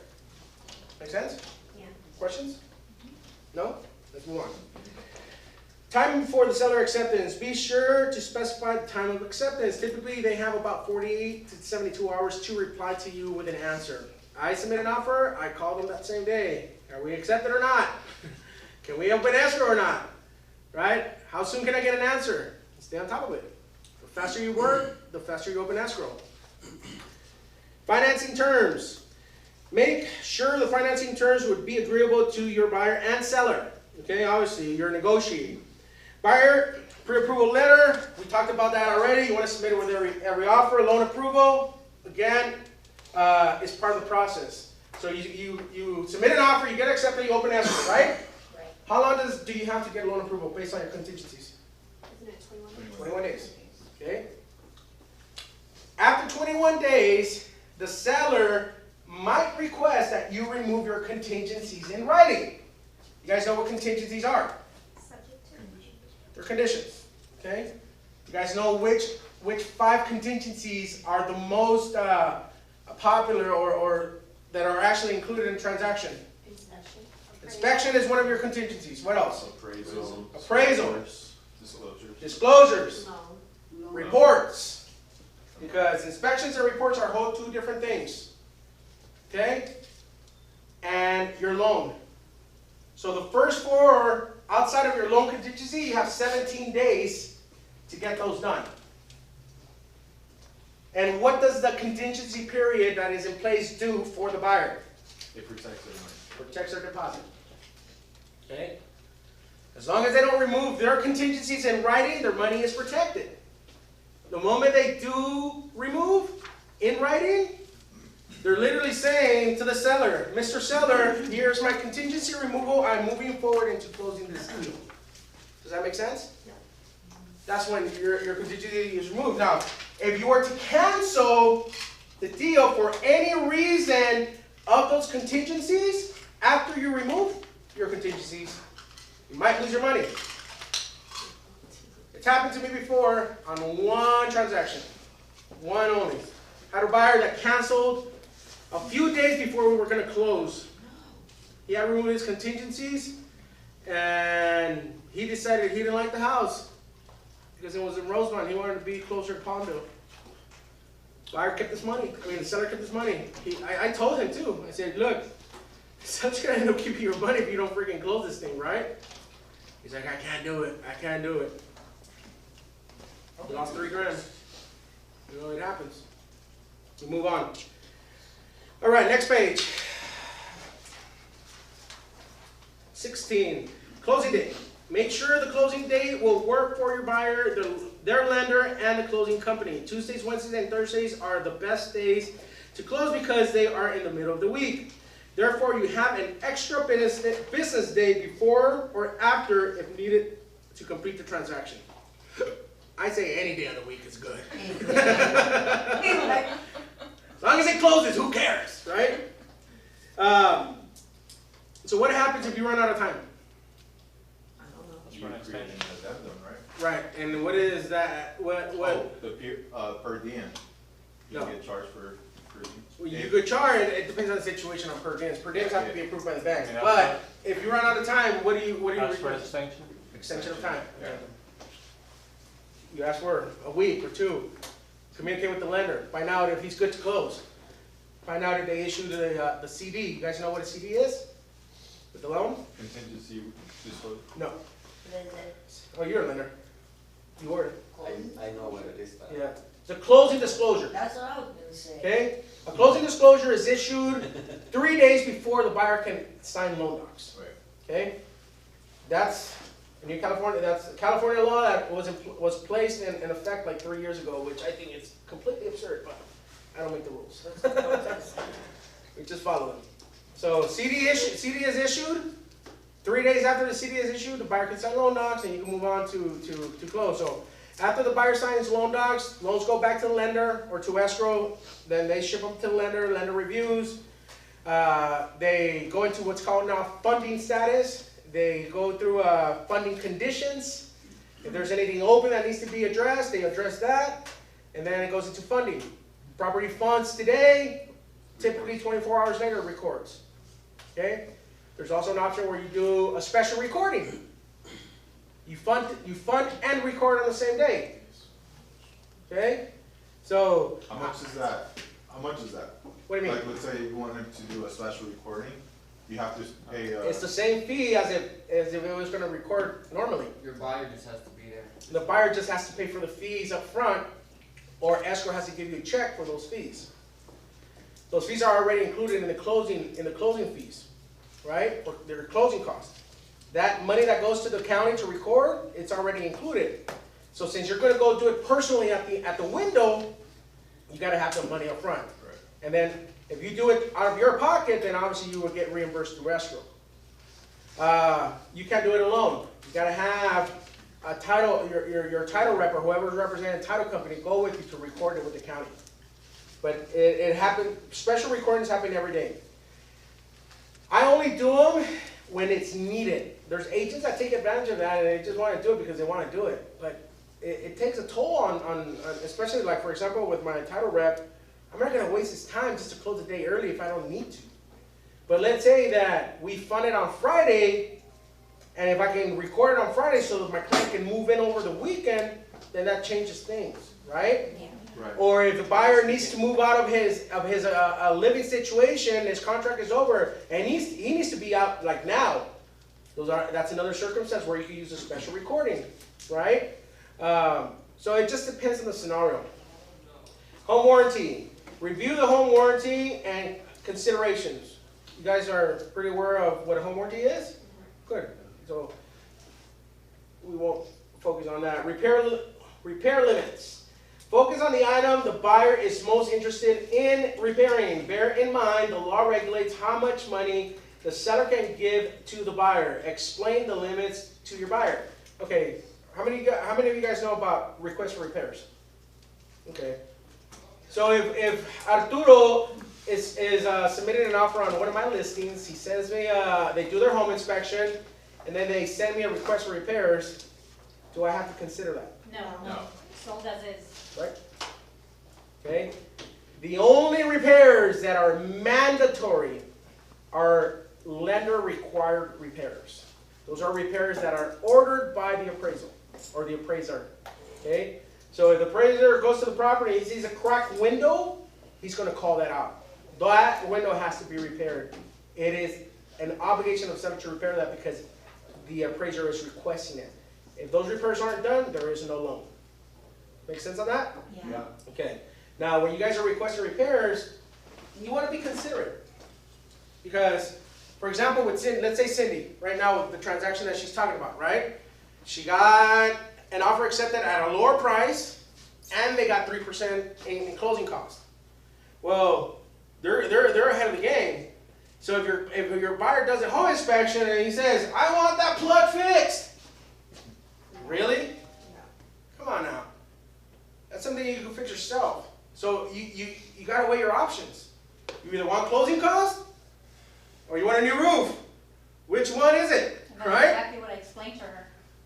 They were trying to do more. No, just basically to let her know, since we are getting closing costs, we can always ask. Right. But just to let her know, I will ask whatever you want, I said to her, but just to know that, little things exactly what you mentioned about a plug or something Right. like that. You're getting, $10,000 down, besides we went $5,000 down. Right. That's a lot of, I agree. Use your 15. But let's say that the appraiser comes in, turns on the AC, it doesn't work. Now it's on the friggin' report, on the appraiser report, right? And you're getting closing costs. Well, I'm sorry, Mr. Seller, you're gonna have to take care of that, even though you pay closing costs. Now you can renegotiate with the buyer and the seller, be like, hey, if I'm gonna fix this, I'm not gonna be able to give you 3%, give you 1% or 2%, and you still negotiate in between the transaction. Things are right, things happen, right? So just keep in mind, guys, everything in real estate is negotiable. Everything.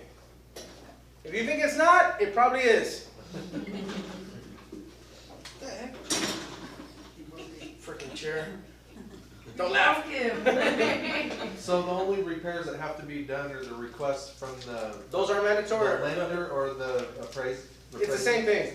They're called lender required repairs. And those are repairs that the appraiser is requesting to be done. Go ahead, Brandon. Also, Yeah. Go ahead. No, just a request for repairs is essentially just asking them, could you repair this for us, or Yep. is it mandatory? Mhm. Okay. So they don't even have to respond to your request. and also the term depends on what you ask Right. Absolutely. for my report. Yeah, because they might call out wood rock. The only time it's mandatory. Here's is the when thing, they tell guys. you that. Out here, I never request termite on my offers. No? Not out here. Down the hill, yes. Up here, it's too dry. We don't have termites. We have subterranean termites. It's very rare when subterranean termites come out. It does happen. But if I'm going to a house that's built in the 90s and everything looks good, what's the point of getting a termite? Right? Termites, subterranean termites live 6 feet underground. The heat, they don't survive. What you see up and when you see wood rotting, that's not termite damage. That's water. That's water damage. Because obviously the owner didn't take care of it. Right? So poor maintenance equals bad wood. And with the weather, extreme weather conditions we have out here, high winds, gusts, cold, sun, rain, it's going to deteriorate if you don't take care of it. Right? So 95% of the time, it's not a termite issue. It's a wood rotting. It's weather conditioned. So you don't have to do termite unless if the buyer requests for it? Right. Okay. Right. Absolutely. So anywhere else outside of this area, I would. Bakersfield. It's humid. Oh, yeah. Yeah. You know, anywhere where there's high humidity, you're more than likely going to run into termite issues. So you always request it. When it's dry like us, I hardly ever. But it's at your own discretion. It's how you want to work your business. That's just the way I do things. You guys want to do it? Hey, you're entitled to that. Right? And your client is entitled to any inspections they want. Some of them might have to be paid by them. What would you do? Would you let them know they don't have to or they can? Do you give them the option? Yeah, absolutely. Absolutely. I had a client once ask for a mold inspection. Mold inspection, what the heck? A lot of people are doing it. Yeah. It's like, he had to pay for it. It cost him like $600. The seller wasn't going to pay for it. That seller had been living in it. From allergies, Right. asthma. Yeah, the seller had been living in that house for like 15 years. So, there's what mold? You know what? Yeah. You got food? Yeah. That's all I'm saying. I was like, I was ooh, waiting for it. she's bringing goodies. Special clauses and contingencies. There are special conditions that must be met in order for the contract to close, such as satisfactory inspection report or the buyer's obtaining funding. Carefully write any special clauses or contingencies your buyer would like to include in an offer. So we talked about the contingencies that are in place already on an RPA, right? You guys understand that? Okay. Yeah. So there's anything that needs to be met can be a contingency. So for example, seller puts his house on the market. He discloses that it is contingent upon finding a new home. That's also a contingency. Okay? So if the seller can't find a new home, there is no sale. Buyer has to be aware of that. As long as you disclose everything in this business, you're good. That's the bottom line. You want to let people know everything that you know. If you go do a listing contract or a listing presentation, I should say, I go and interview with Charlie. Charlie wants to sell his house. Charlie says, George, guess what? I had a flood last year, but don't say nothing. What do you think I have? Charlie. What do you think I have to do? By law, I have to disclose that. Yeah. Because if I know something about that property and I cover it up, guess what? If there's an issue, they're coming after me too. So you want to, your license is very delicate. You want to protect it at all times. Okay? So anything that happens with that property, if somebody died, if there was a fire, if there was a flood, if there was any type of damage that was repaired and there was a claim filed, you want to disclose it. So if they don't tell you, You don't know. it's not your What are you fault. going to disclose? Okay. You didn't know that. So would you sit down with your client and ask him all those questions? Absolutely, it's on the Someone SPQ and dies, the is there TDS. fire, is there a flood, is there? The SPQ and the TDS will ask those questions. Okay, right. Yeah. Yeah. So, especially the TDS is a transfer disclosure statement. It's questions on the property. Your SPQ is a seller property questionnaire. Has to do with the neighborhood Oh, right. and things of the property as well. But those are, in a transaction, the most important documents that will be in your file will be your TDS your SPQ, and believe it or not, your AVID. Most important. Avid? Yep, your agent visual disclosure statement. Why do you think the AVID is important? Because they can cover up something, they can disclose something there, saying if you miss something, like. Kinda, sorta, but not really. Or something can happen to the property after you visit. After, yeah. Right. You're covering your tracks. And an AVID is something that you put to, it's required from both sides, buyer and seller, agents, okay? An AVID is not a document to take inventory of what the property has. A lot of agents do that. That's incorrect. An AVID is to take note of what items are wrong, visually. You're not there to do a home inspection. You're there to visualize the property, note down anything you see wrong. That's it. Ceiling tile, crack in ceiling. Conference room. I just noted that. Okay, that's the way you do an AVID. I don't go be like, conference room has a projector.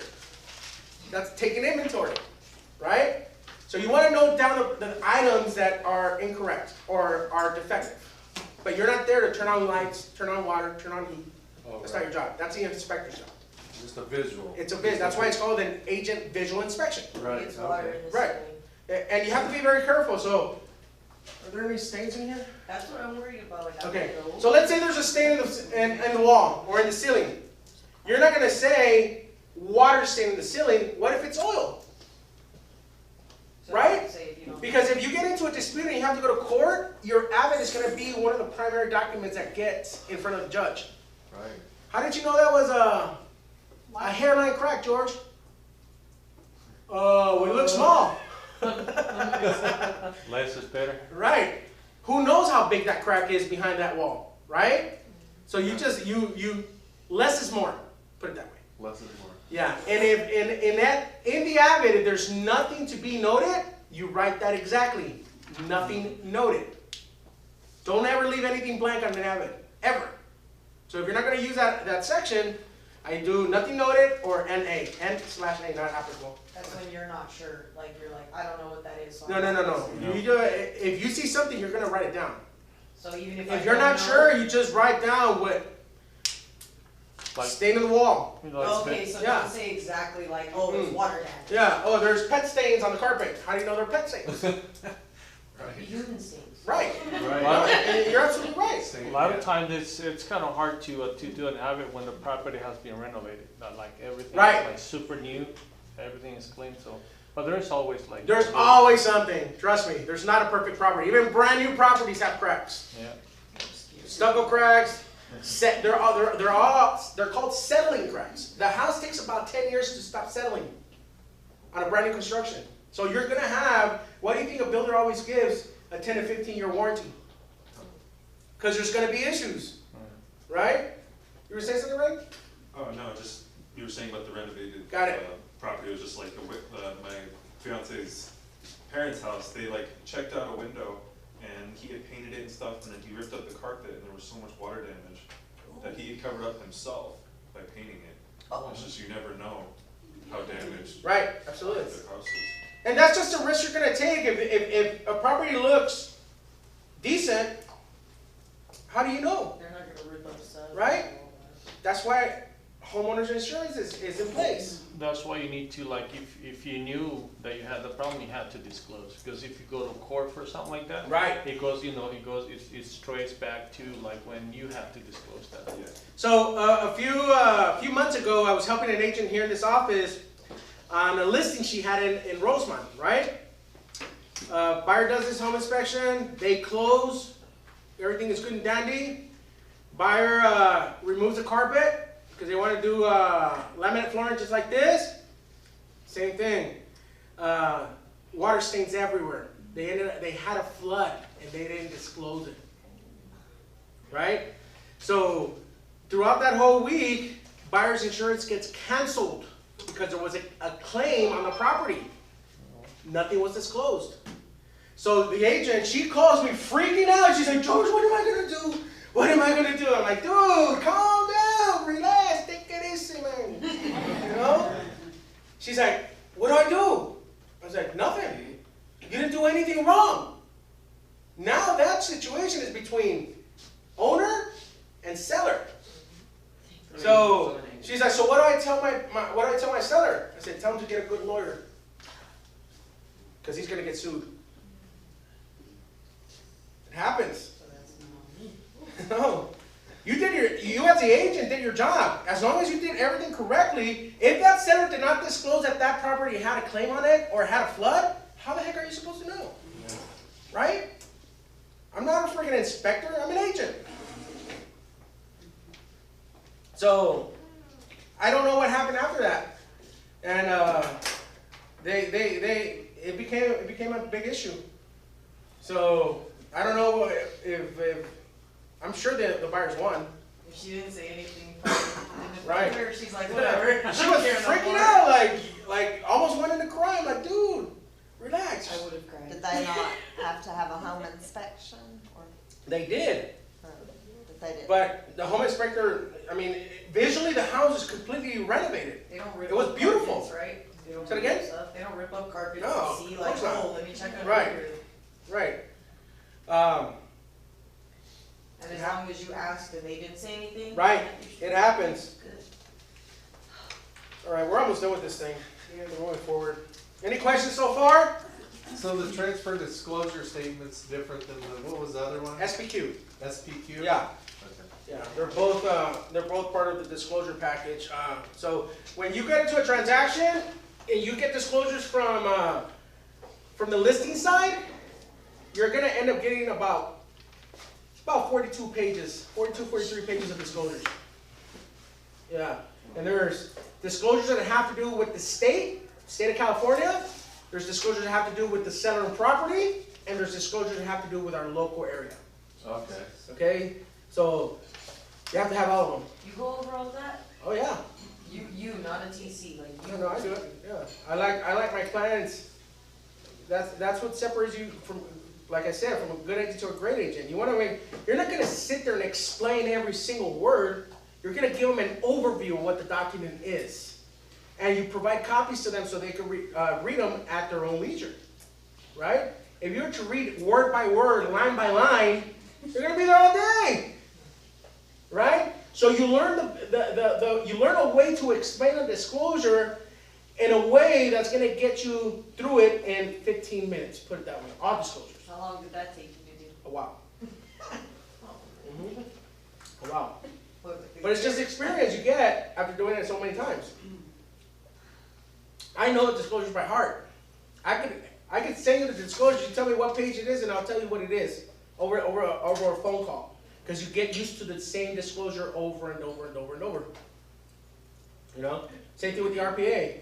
You're looking for the page where it talks about escrow terms, is on page 4.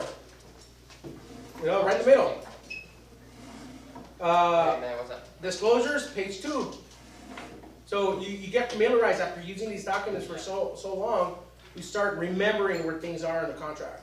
And you know how to explain it. Was it hard for you at first when you would explain to people? I wouldn't say it was hard, I just took too long.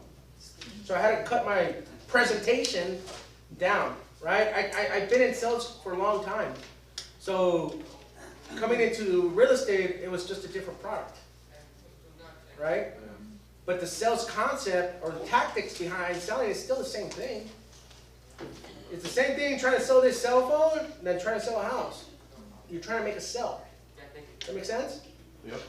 So that's why people that are in sales are great for this business, because they build relationships, right? I had a guy yesterday sign up for the real estate school. He does door knocking for ADT, and I had met him. I said, dude, you should get your real estate license, man. He's like, you can knock out 2 birds with 1 stone. Offer ADT and offer freaking real estate services too. Why not? You're already door knocking. Why not? Crap, take advantage of it. And he's like, yeah, you're right, huh? I never thought of it like that. Yeah. So he's coming in. He's actually he signed his paperwork yesterday, but he's bringing me payment today for the school, signing up for to get his license. Get in the down line. Who's your procuring cause? George. All right, guys. Next page, 17. Any questions so far? Everything we're going over? Carlos? SPQ, make sure that, your client fills that out. Absolutely. I No don't fill that out. advisors, Thank no you for help, saying that. no help, no nothing like that. No, don't ever fill out the SPQ or TDS for your client. Ever. That is personal information that has to be disclosed on their behalf. And what does that mean, SPQ? Seller Property Questionnaire. So if they have And that's questions. just stuff for them to do, not for Right. you to do. It's personal information that has to do with the property, and themselves. I You just mean, tell them to be honest. You can the help best of your probably ability. read it to them and ask questions, but don't. Don't answer the questions. some of those questions might be a little bit tricky. You just explain to them what it is and let them answer. And it's not like it's a freaking multiple choice test. It's yes or no. And if it's a yes, give a brief explanation and that's it. But it's a whole bunch of questions. Right? I think there's like, Thank you. total between both documents, there's probably about 100 questions they have to answer. Yeah, but some of those don't apply. Like there's a section on the TDS that talks about condominiums. If you're buying a residential property, a single family dwelling they call it, SFD, then that part doesn't apply. So you just, it's no, right? Because a condominium doesn't, I mean, you don't have CCNRs on a regular house. You might have them when the house is located inside an HOA neighborhood. You'll have, who knows what CCNRs are? Let's see. And restrictions. Right, they're the bylaws of the HOA. Oh, okay. That's what they are. So it's literally a book that says you cannot paint your house pink. You have to follow the bylaws, right? Right. If you're trying to do anything to your house, you gotta let the HOA know, because you have to follow their standards. So there's some, tract homes that are in HOAs, right? Yeah. Like, you can't park out front, you have to keep your yard, so is that, you'd have to have that as well for those homes? Absolutely. Okay. So for example, the homes that are, how many of you guys know where Acatelo Elementary School is on Pano Boulevard? Over here on the west side. You know, right, Carlos? It's right after 10th Street West. And Pano Boulevard, there's a elementary school. All the homes that are in that area, all the way up, not only do they have HOA, they have Melrose. Oh, They have Melrose there too. wow. Wow. Yeah. The Melrose, any new construction, more than likely is going to have a Melrose tax attached to it. Ana Verde is both, they have Melrose and association fees too. It's not, their association's not bad. I think it's like 52 or 62, something like that. $60, Yeah, not too bad. Melrose are, it's like 2.25% total tax, your tax break, your tax roll over there. That's quite high, because typically it's about 1.3, right? Right, Sergio? The bundle is 1.25, There you go. but when it comes to new construction, it's 1.75. So that's what the Melrose, the tax, oh, okay. Sometimes it's higher. Yeah. The neighborhood. The neighborhood that's behind, okay, on Pano Boulevard and 30th Street East, there's a shopping center right at the corner. The neighborhood behind it, their tax roll is 2.25% over there, and those are 50s built homes. Oh, wow. And I'm telling you this because I just sold a house over there. I was like, what? I looked at the tax roll, I'm like, the heck is this? So I'm like, well, what happened, they built a brand new neighborhood right next to the old neighborhood, and that whole section got slapped with a freaking Melrose. Oh, I know where you're talking about. Yeah, Oh, even the old homes. nice Even and the these old are- ones. Yeah, and I'm like, my buyer was like, because of that tax roll, my buyers they weren't going to qualify anymore because of the DTI. So what we did, the seller gave them a credit to buy down the rate. So their payment could stay at the same place where we had initially talked. Because of that tax roll, their payment was going to be higher. And obviously taxes were higher, like $6,000 a year for a freaking older house home. built in Built in 1956. Yeah, that's a I lot. was like, this is insane, right? It is what it is. So how can you research that to find out? Title. the- on the Request a web? tax roll to title. Yeah. But you can see it on the MLS also. Oh, it'll show. Yeah, the tax information. Okay, Yeah. great. All right, guys. Buyer offer objections. When a buyer wants The seller to make the repairs. Oh, we talked about this already, so we can move on. We're on 18? 17, so let's go to 18. Present the offer to the listing agent. Call the listing agent immediately to let them know an offer is coming. Absolutely. We talked about that already. Using e-edge to invite listing agent into buying loop and submit the offer for the client's review for electronic signatures. That's typical, but we don't use e-edge anymore. We use SkySoap and now Command. SkySoap is going to be going away in the near future also. Everything's going to be done through Command. So electronic signatures, your files, everything's going to be one-stop shop. Okay? So don't be surprised if sometime this year SkySoap is no longer in existence in our office. We're innovating, you know. Companies investing a lot of money. We're a technology-based company. I know, huh? They're in the middle of this technology and it's half working. Yeah. Because I'm in the middle of it. Yeah. Half of it's working, Yeah. half not. Is your guys' websites working? Yeah.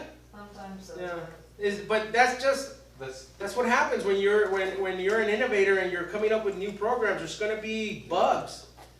Just roll with the punches and wait till they get fixed. You know, Right. That's just technology for you. I mean, even anything that's electronic, it's always going to have a glitch. Something. I mean, I've never bought anything that I've never had an issue within time with. A computer, you know, things of that sort. Right. My phone. You know, sometimes it works super slow and we're so impatient and like, what the heck is going on? Why is it taking so long to load the page? You know, it's like, that man, give me some time. You know? You say something, Sergio? No? All right, moving on, page 19, representing the seller. When a buyer makes an offer on your client's property, there are 4 actions to take. Receive the offer, gather information about the buyer, present the offer to your client, and respond to the offer. Simple, simple, simple. Okay? Receive an offer first. Thank the buyer agent for the offer. If you know or even think there may be a better offers coming in, tell the buyer agent at this time they will create urgency. Then review the offer for accuracy and completeness using the checklist on the following page.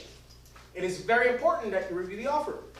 It's very important that you review the whole package pretty much, okay?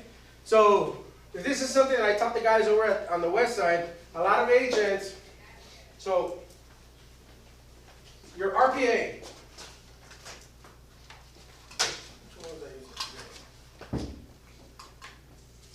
So your RPA looks like this. First page, page 1. Your loan terms are right about right here, okay? And then it says first loan. You guys ever seen that? Yes. Okay. Right below that, it says second loan. What do you think the second loan is, that line for second loan is?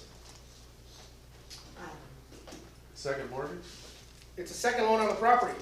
Okay, so what type of loan scenario would include 2 loans? Refinancing? What is it? Refinancing? No. Convention? No. What about the down payment assistance? Down payment assistance. Ding, ding, ding. Okay? Down payment assistance, a CalHFA. People think that, oh, I'm getting a CalHFA down payment assistance, the government's giving me money, yay! No. Doesn't work that way.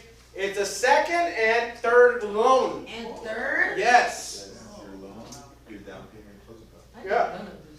So, and they're doing payable when the property sells. If you're going to keep the property, well, I mean, it does have interest, but it's very little, right?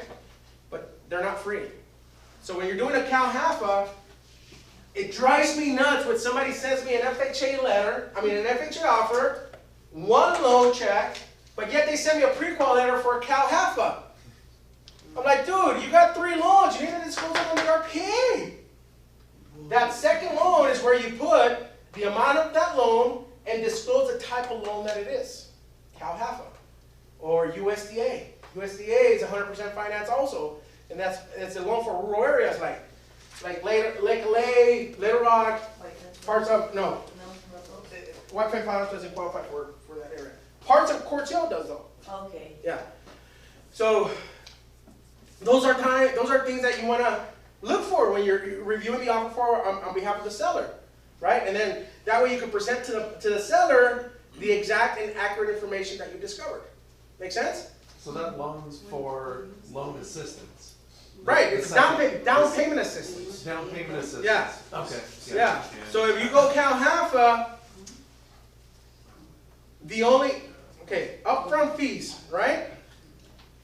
On a loan are part of your closing costs.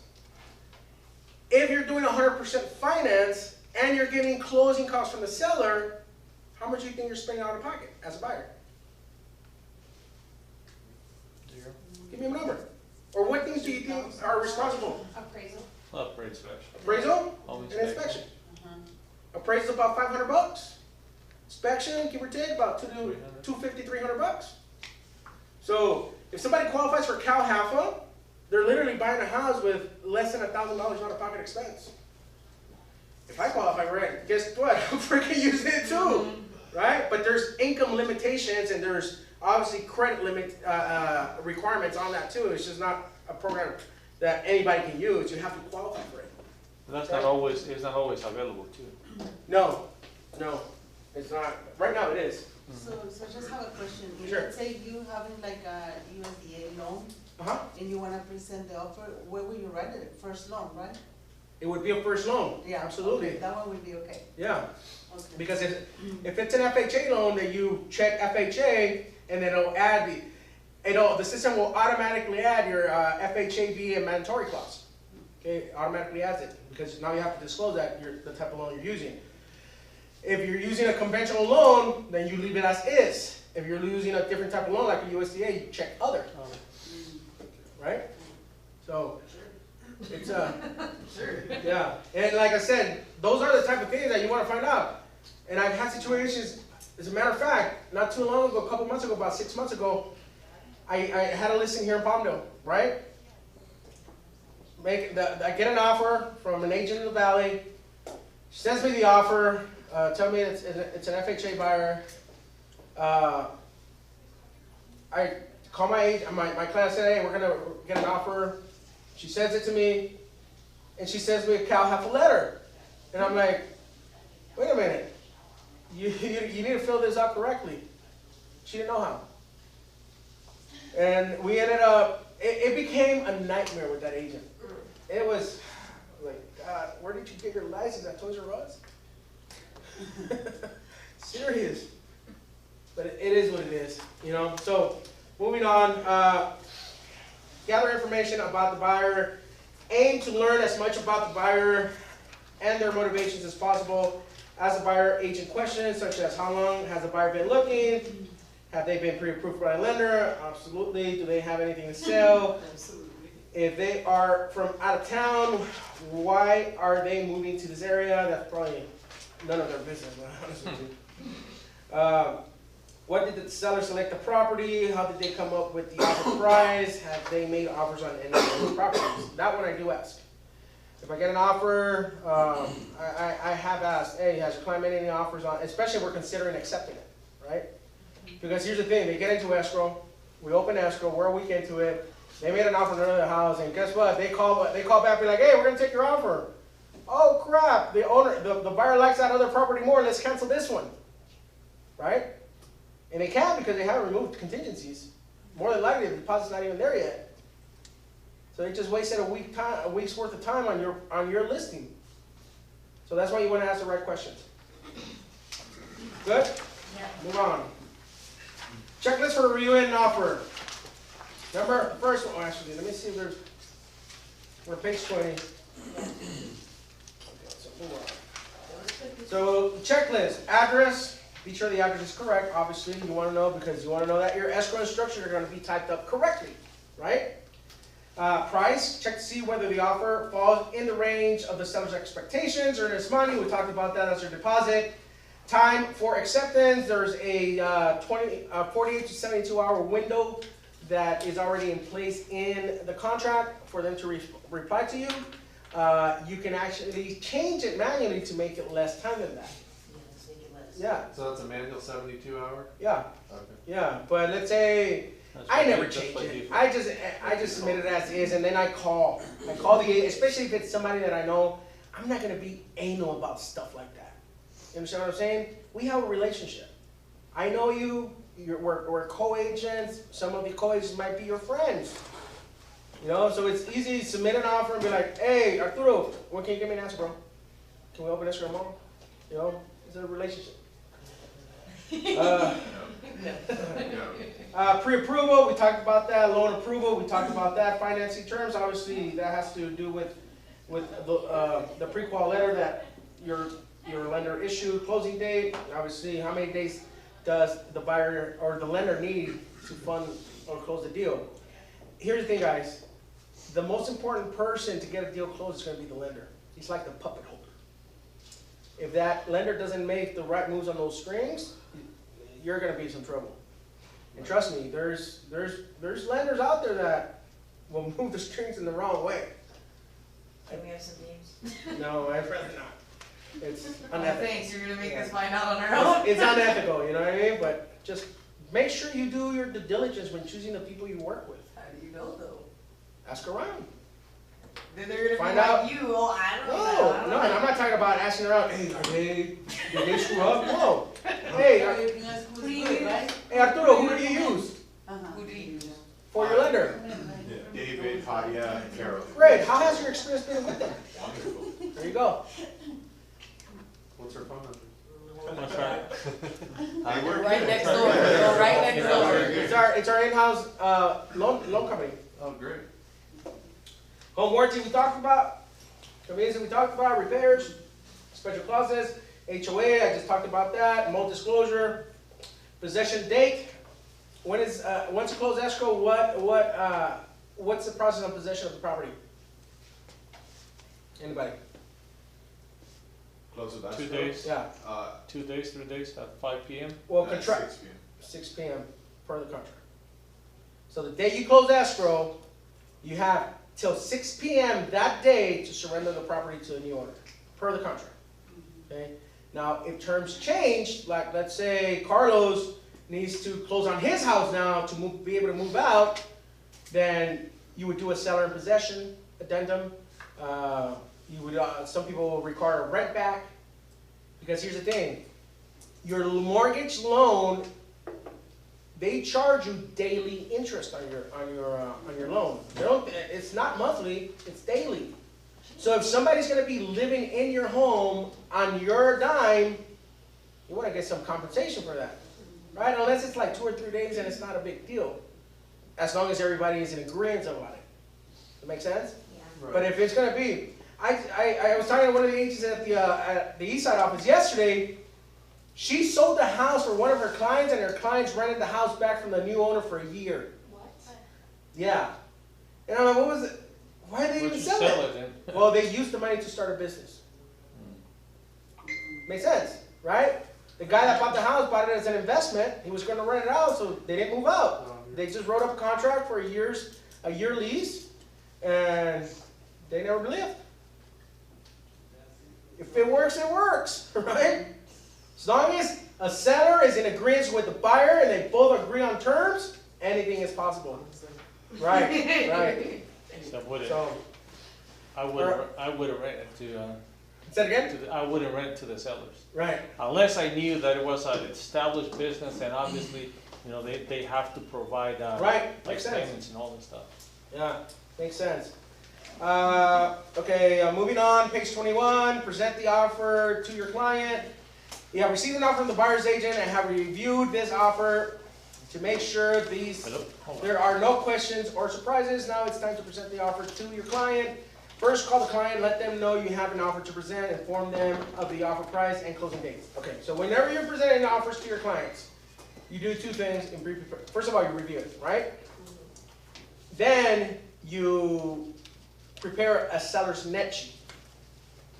Because you want to find out how much, you want to show the seller how much money he's going to walk away with if he accepts this offer. Make sense? How do you get a net sheet? Escrow. Escrow. Just go to escrow. On-track, the ladies at on-track escrow are always happy to help you out. Why? Because they're our in-house escrow, and more than likely you're going to give them the escrow. So they'll put together a seller's net sheet based on the offer that they're receiving and based on the price that is listed, and they'll create all the fees and show them how much money they're gonna walk away with. They'll do it all for you? Absolutely. And obviously, that's after the approval and everything in, You receive an offer. When you receive an offer. when you receive the Right, offer. on a listing that if you have a listing, Yeah, you wanna get a net sheet for every offer that you get. for every offer. For every offer. If you have multiple offers, if you have 3 offers, get 3 net sheets. Go to Esther and be like, hey, can you guys, prepare me, these net sheets? You know, be patient. I know they're busy over there, but they'll get to it. You know, you can request it on their website also. Or And check that would be Esther.com. from the seller, correct? Right? From the seller, For the seller what? the net sheet, They're for the seller. for the seller? Yeah. Okay. Yeah. Okay, so, and that's when you present offers. You wanna show them numbers, okay? Because ultimately, that's what they're looking for, is how much are they gonna net? If possible, present the offer to your client in person. I highly advise you to do that. Bring your laptop or tablet with you when you meet with your client to review the offer and respond online. If the seller is out of the area, you can still present the offer using eEdge and talk them through the phone. I just email it if they're out of the area, and obviously review it over the phone, but I email them the offer, and I email them the net sheet. If they accept, then I'll send it for electronic signatures. Explain the offer, discuss the days on the market, number of showings, and review an updated CMA to put the offer in perspective for the client. Now, things are very important, because if the house that you're selling is owner occupied, you need to find out how many days they need to move out. Are they, if they're buying another house, well, now you have a contingency in place, and they can't move out until they buy their next property. This is where negotiating with the other side comes into play, and it's extremely important, because things don't always happen the way you plan them. Right. Right? So your target is to close both properties at the same time, right? But what if it takes 2 weeks for you to find a house? And you're already 2 weeks into escrow. Right. What do you do? What do you do? That's where asking for extra time falls into place, right? Asking for the extension on the escrow to be extended to whatever date, because you're not going to be able to close in the time frame that they requested, right? Right. Like I said, everything's negotiable. Just open your mouth, ask for it. They say no, say why. Try to come into an agreement. So here's the thing. As long as everything is communicated, I always tell people, a house is worth what a buyer is willing to pay and what a seller is willing to accept. Terms are exactly the same way. Terms can be agreed upon as long as both parties can agree and they're both happy. So anything is possible in this business. It's just putting it in writing, communicating, and having all parties agree to the terms. That's it. Any questions so far? Okay, we got about 15 minutes left. Keep the tone of the conversation as positive as possible at all times. Never criticize the buyer, their agent, or their offer. Keep it professional, guys. You know, if you have an issue with a certain agent and you know that they're just not human, for better terms, keep it to yourself. You know, keep it to yourself. You don't want to be. Here's the thing, guys. This town is so small. It is smaller than you think. Our community in real estate is, you will come to learn that you know a lot of people in this business, right? And you don't want to be looked at as the guy, or that guy, or that girl. Oh, it's her, right? There's agents in the town that I can tell you from experience, it's like, if I get an offer from that person, I'm like, They're the ones that our reviews on their Facebook. they're just incompetent, you know? I mean, it happens. You know, it's like a tree can't produce all juicy red apples. There's going to be some rotten ones. They're going to fall on the floor, right? The business is the same. But you never want to talk about other people to your clients. It makes you look bad. Keep it professional. Reach a decision. Reach a point of positive agreement with your client on how they will proceed. Explain that they have 3 choices: accept the offer, counter the offer, reject the offer. We talked about that already. Next page. Present the initial offer to your seller. There's a script. You guys can read that on your own. Present a low offer to your seller. You always present all offers. Do your job. Regardless of how bad the offer is, you always present it. That's your job. That's what you're hired for. Okay? Recommend that your client accept the offer. You can't do that. Go ahead, Brendan. When you say show, you mean, don't just say, we got an offer for $325, you mean actually have them sign it. I would have them read it. And say no. If they're going to reject it and if the other side is being anal, yeah. Sign off on it. Rejection. Okay? Recommend that your client accept an offer. Sometimes that you have to do that. Okay? So let's say that the buyer, the seller has a house and it's been on the market for 2 months, 60 days, right? No offers. All of a sudden you get an offer. And it's 20%, $20,000 less than what you're listed.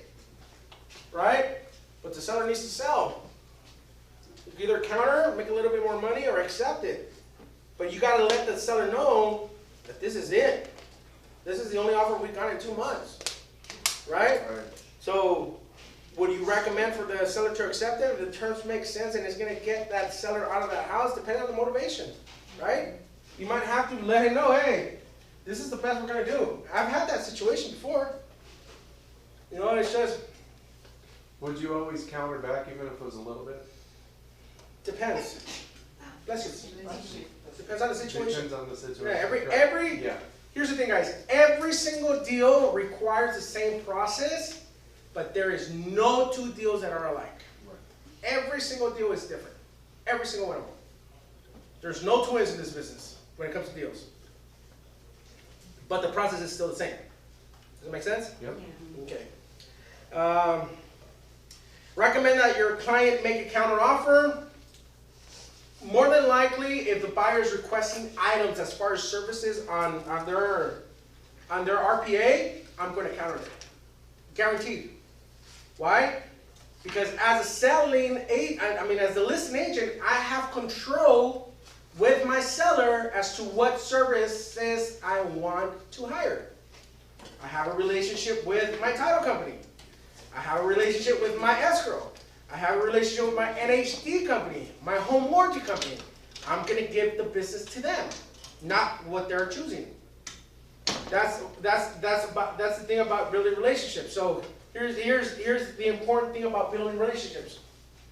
I sold a house in Rosemont a couple years ago, right? It was a flip.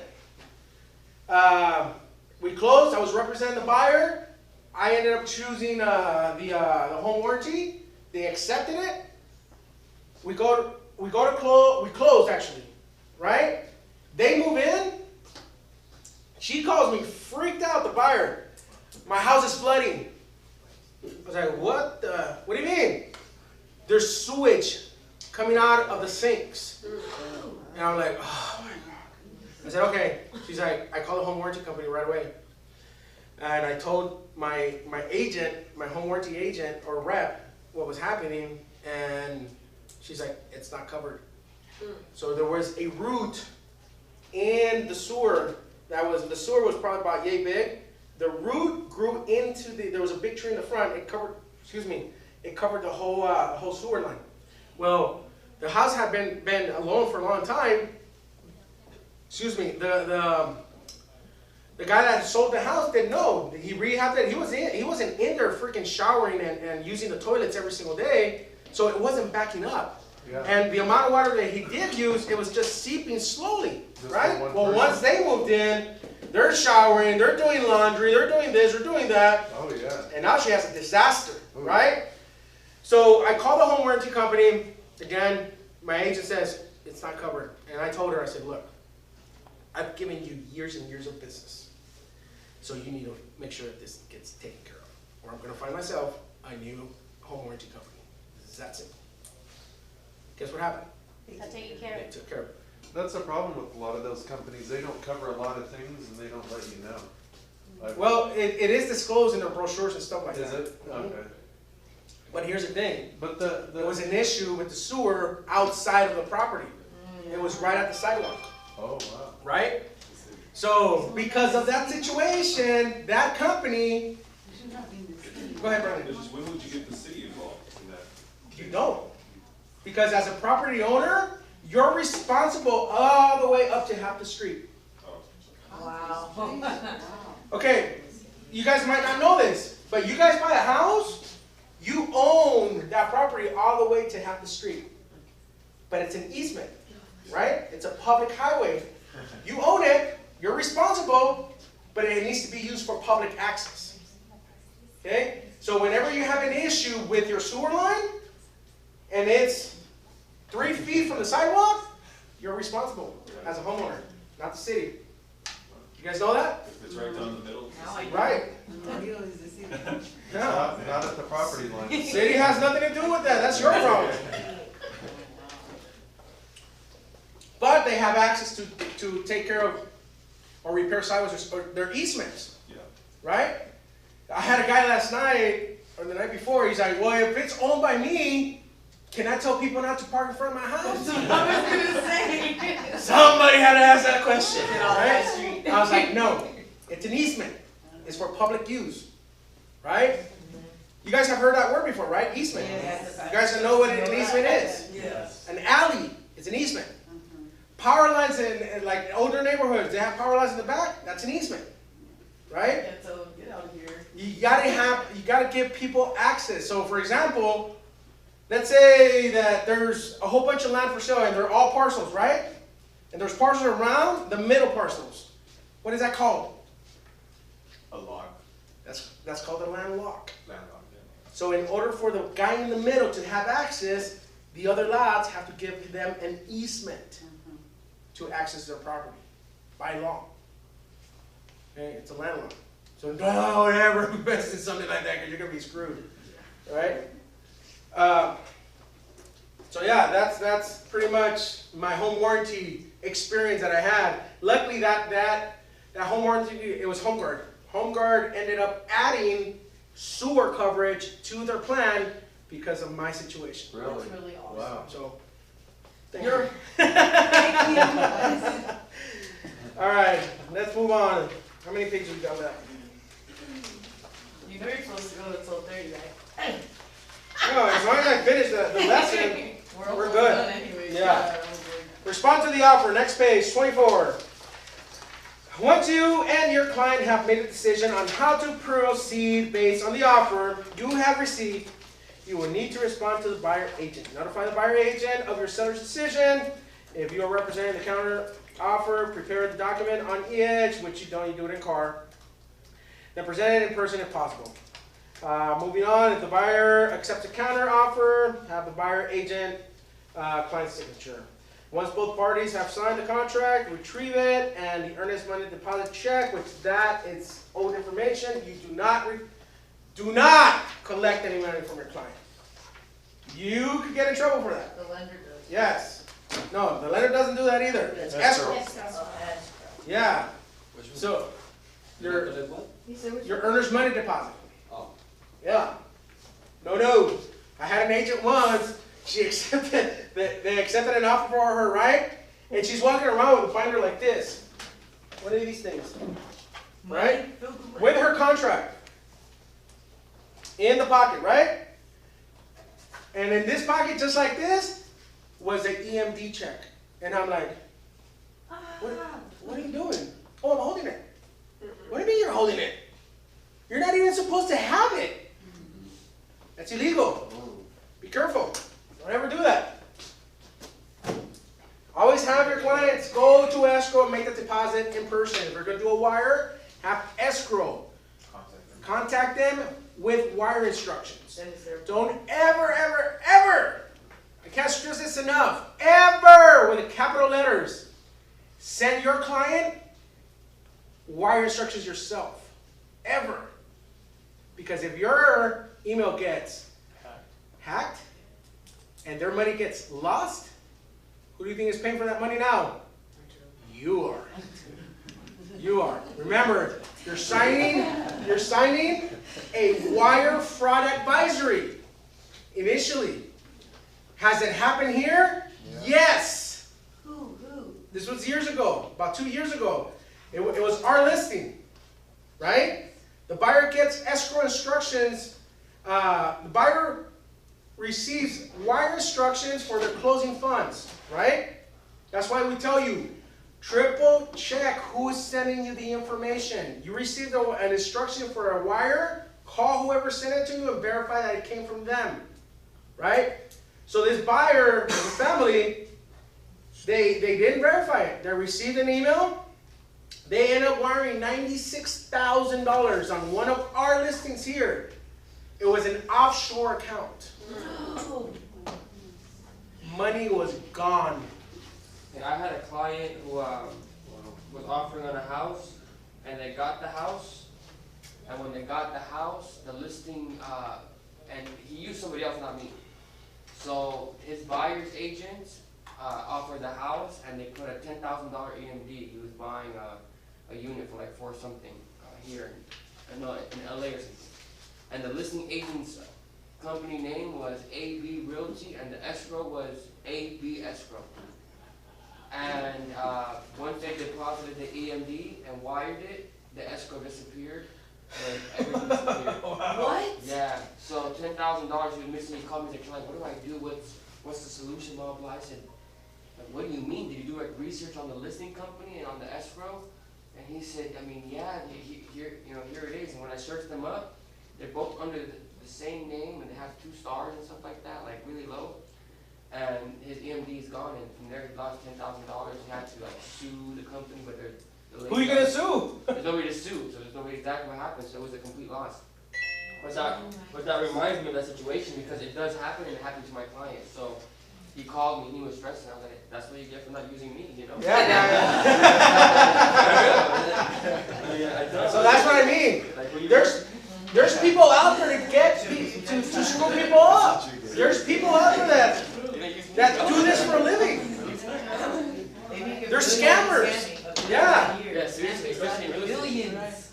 You know, they take advantage of people. It happens. You gotta be careful. That's why I can't stress enough, never ever to send somebody instructions to transfer money. If they need to transfer money to a different entity, direct them to contact that person for that instruction. You don't want to be responsible for something like that. So they have to do that. Absolutely, and they receive escrow instructions through a secure portal. Right. Because they're receiving banking information to where they're going to make a deposit. So if that information is incorrect, come on now. Right? Don't you guys agree? Yeah. Where are we at? Okay, well, let's go on page 25. Your turn.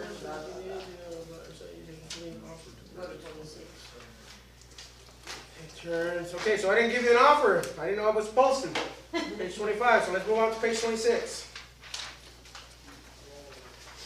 Set the stage for positive negotiation. Whether you represent the buyer and the seller, or the seller, the goal is the same. Absolutely. What's the goal? To sell the house. Close escrow. Okay? To kick off the negotiation process that is positive, efficient, and ultimately leads to a win-win agreement. Yeah, our goal, our target is both the same for both sides. Our goal and this is where I don't understand, where you get into a deal with an agent and it's so hard and so difficult to work with the other agent sometimes. And I'm like, dude, we're trying to accomplish the same goal here, man.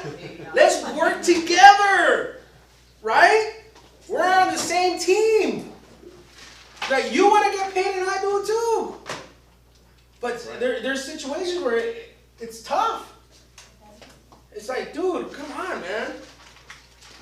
So you're either going to accept, reject, counter. Ideally, if the listing and offer are priced right, the seller will accept the buyer's initial offer and move directly into the contract to close process, bypassing any negotiations on the price. I try to send my offers on my buyers as clean and simple as possible. When I mean with clean, I don't sit there and ask for every tedious thing I can think of. Send it clean. You want seller's choice on all the services. I know people say, well, put me down on your contract. Well, it might not get accepted. Send clean offers. You know, just like I like choosing my services, I like them choosing their services. Unless I know the agent and I call them in advance and be like, hey, you think we can use on-track escrow? Sure. Okay, I'll put it on the contract. Right?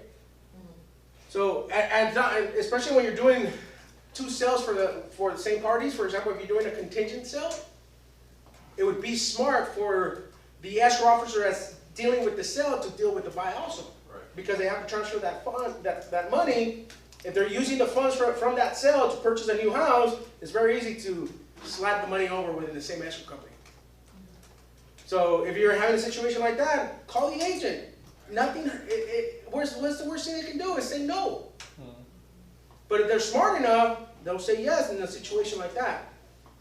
You know, and that goes for home warranty, whatever services you might think, if you know the agent, right?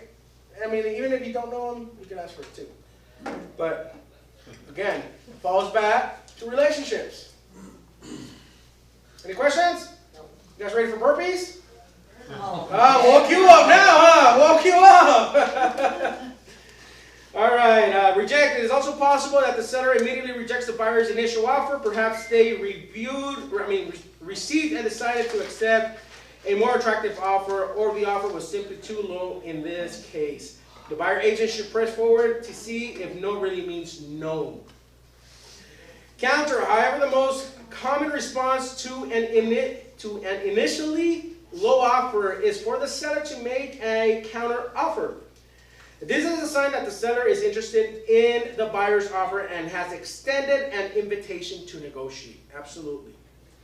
While you cannot control or predict the actions or decisions of the client or agent on either side of the deal, I just talked about that, you do have complete control over what you say and do in an effort to influence a positive negotiation process. Okay? Next page. How much more do we have? Experience focus. Oh, we're pretty much done. 9. All right.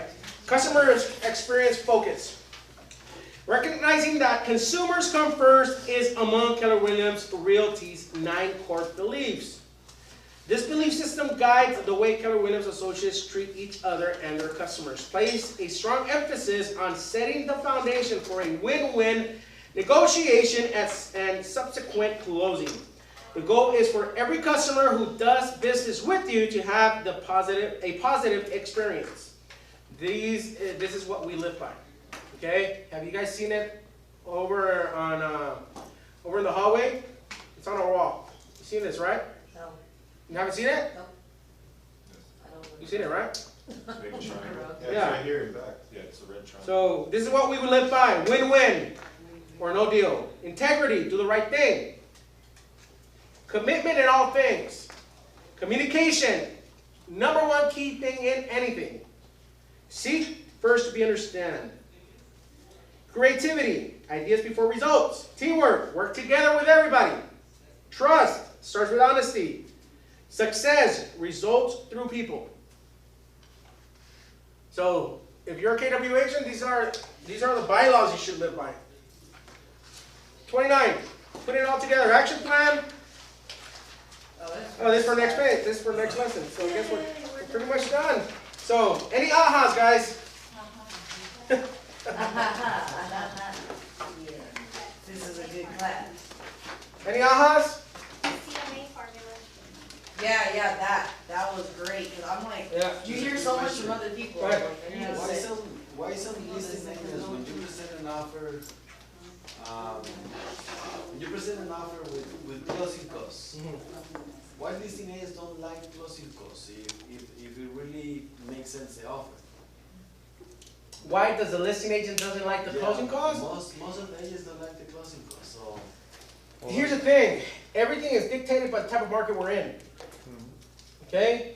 What kind of market are we in right now? Seller's market. Okay? Closing costs are more, you're more than likely to get closing costs on what market? Buyer's market. We haven't had a buyer's market Since what? My client. since last year. So the buyer's market typically starts about October when the market starts slowing down, right? And it goes all the way up to like March, April. Once people start doing their income tax and getting money back, that's when the market starts shifting.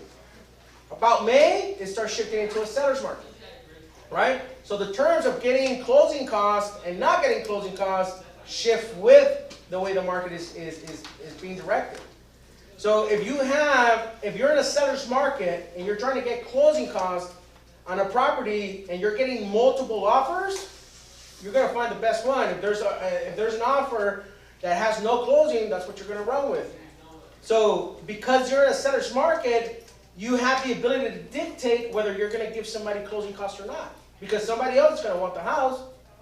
That make sense? So it depends on the type of market that you're in. Obviously, when the market is slow, it's a seller's market. Sellers want to sell their property.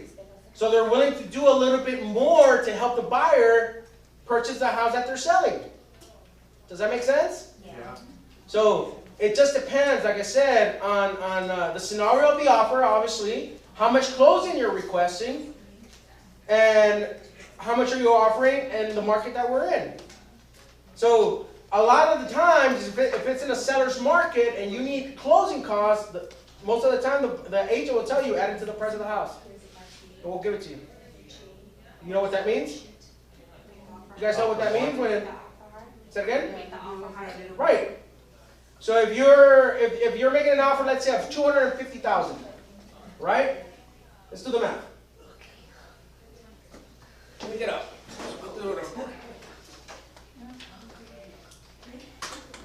Okay, so we're buying a house at $250K. Oh, these things. Good luck on that Oh, one. cool. This is cool. Okay, $250,000 house, right? We agree. The FHA loan. How much is the down payment on an FHA loan? 3.5%. How much? 3.5%. 3.5%. FHA is always 3.5%.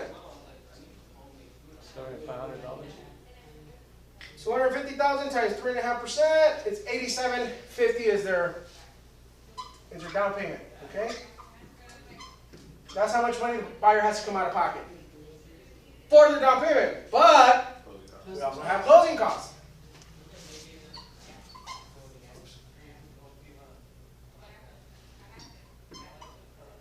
Typically, how much is closing costs on a $250,000 house? 2%. It's about 3%. 3%. Yeah. So now the buyer needs $7,500 for closing costs. Okay? So in the seller's market, if you need this amount of money, That's appraisal. you got if the seller tells you add it to the price, well, guess what? Now you're gonna make an offer for $257,500. You add it to the price, right? But before you do that, you want to make sure that the value is there. Check your comps. Make sure that it's going to appraise. That make sense? Yeah. So if you know that the property will appraise for that extra amount of money, Just do it. if that's the only way the buyer can get that house and they really want the house, then you got to do what you got to do as long as the buyer is okay with it. You're not going to write it up on your own and be like, all right, let's put it on the price. No, it doesn't work that way. Any questions on that? Yeah. You sure? Yeah. You look a little Ask it. like you were being thoughtful. So now he's thinking. about it. Process. So you add those two together. What do you mean? The Yeah, down yeah. payment- So you add the closing costs. If you need closing funds, Yeah. right into the price, so the seller could give you this amount of money. That way, at the end of the transaction, he's still netting the same amount of money that he was originally. Right. And who's determining the closing costs By average, is about 3%. by average? Yeah. What's your lender?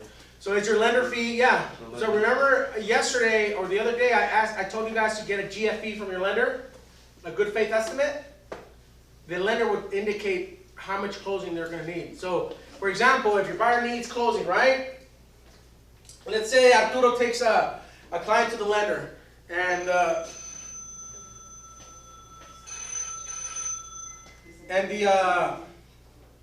damn, I just lost my note. Oh, so your client needs closing costs, right? You submit an offer. Your client needs, let's say, $5,000. Call the lender. You find out, hey bro, hey Mr. Lender, how much closing do you think is enough? Do you think that 1% will cover us? If you ask the lender to give you that figure, you could write a lower amount of money of closing costs on that offer and make the offer look stronger. Instead of asking for a full 3% when theoretically they might not need it. Right. They might just need 1% help or 2%, not a full 3%. So now it separates you from another offer that has 3% and you're only asking for 1%. Where do you think it's going to head? The other. Right. So having that communication with your lender is extremely important because, like I told you, they're the ones holding the strings. They're the puppet holder, right?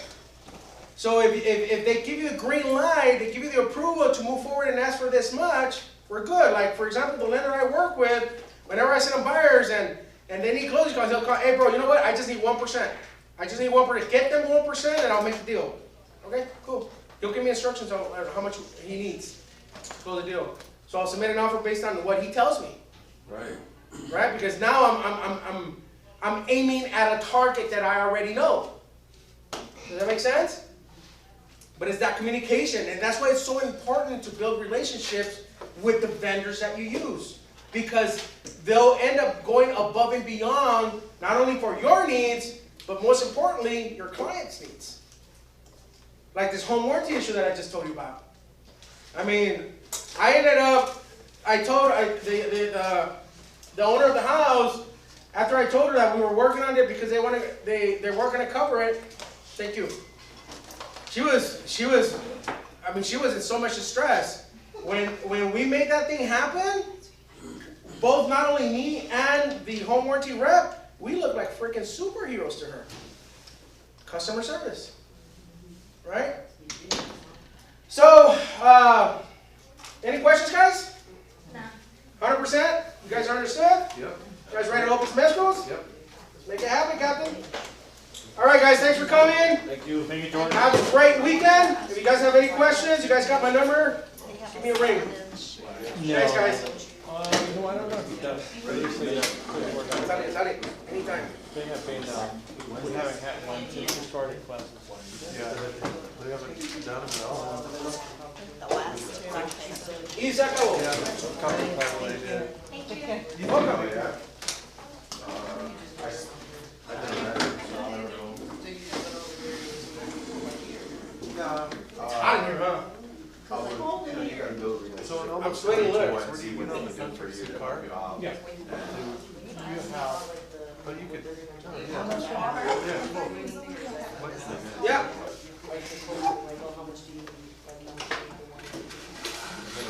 Based on the Yeah. issue, the lender will tell you. You're absolutely welcome. Contracts So, and. Hi, Heather.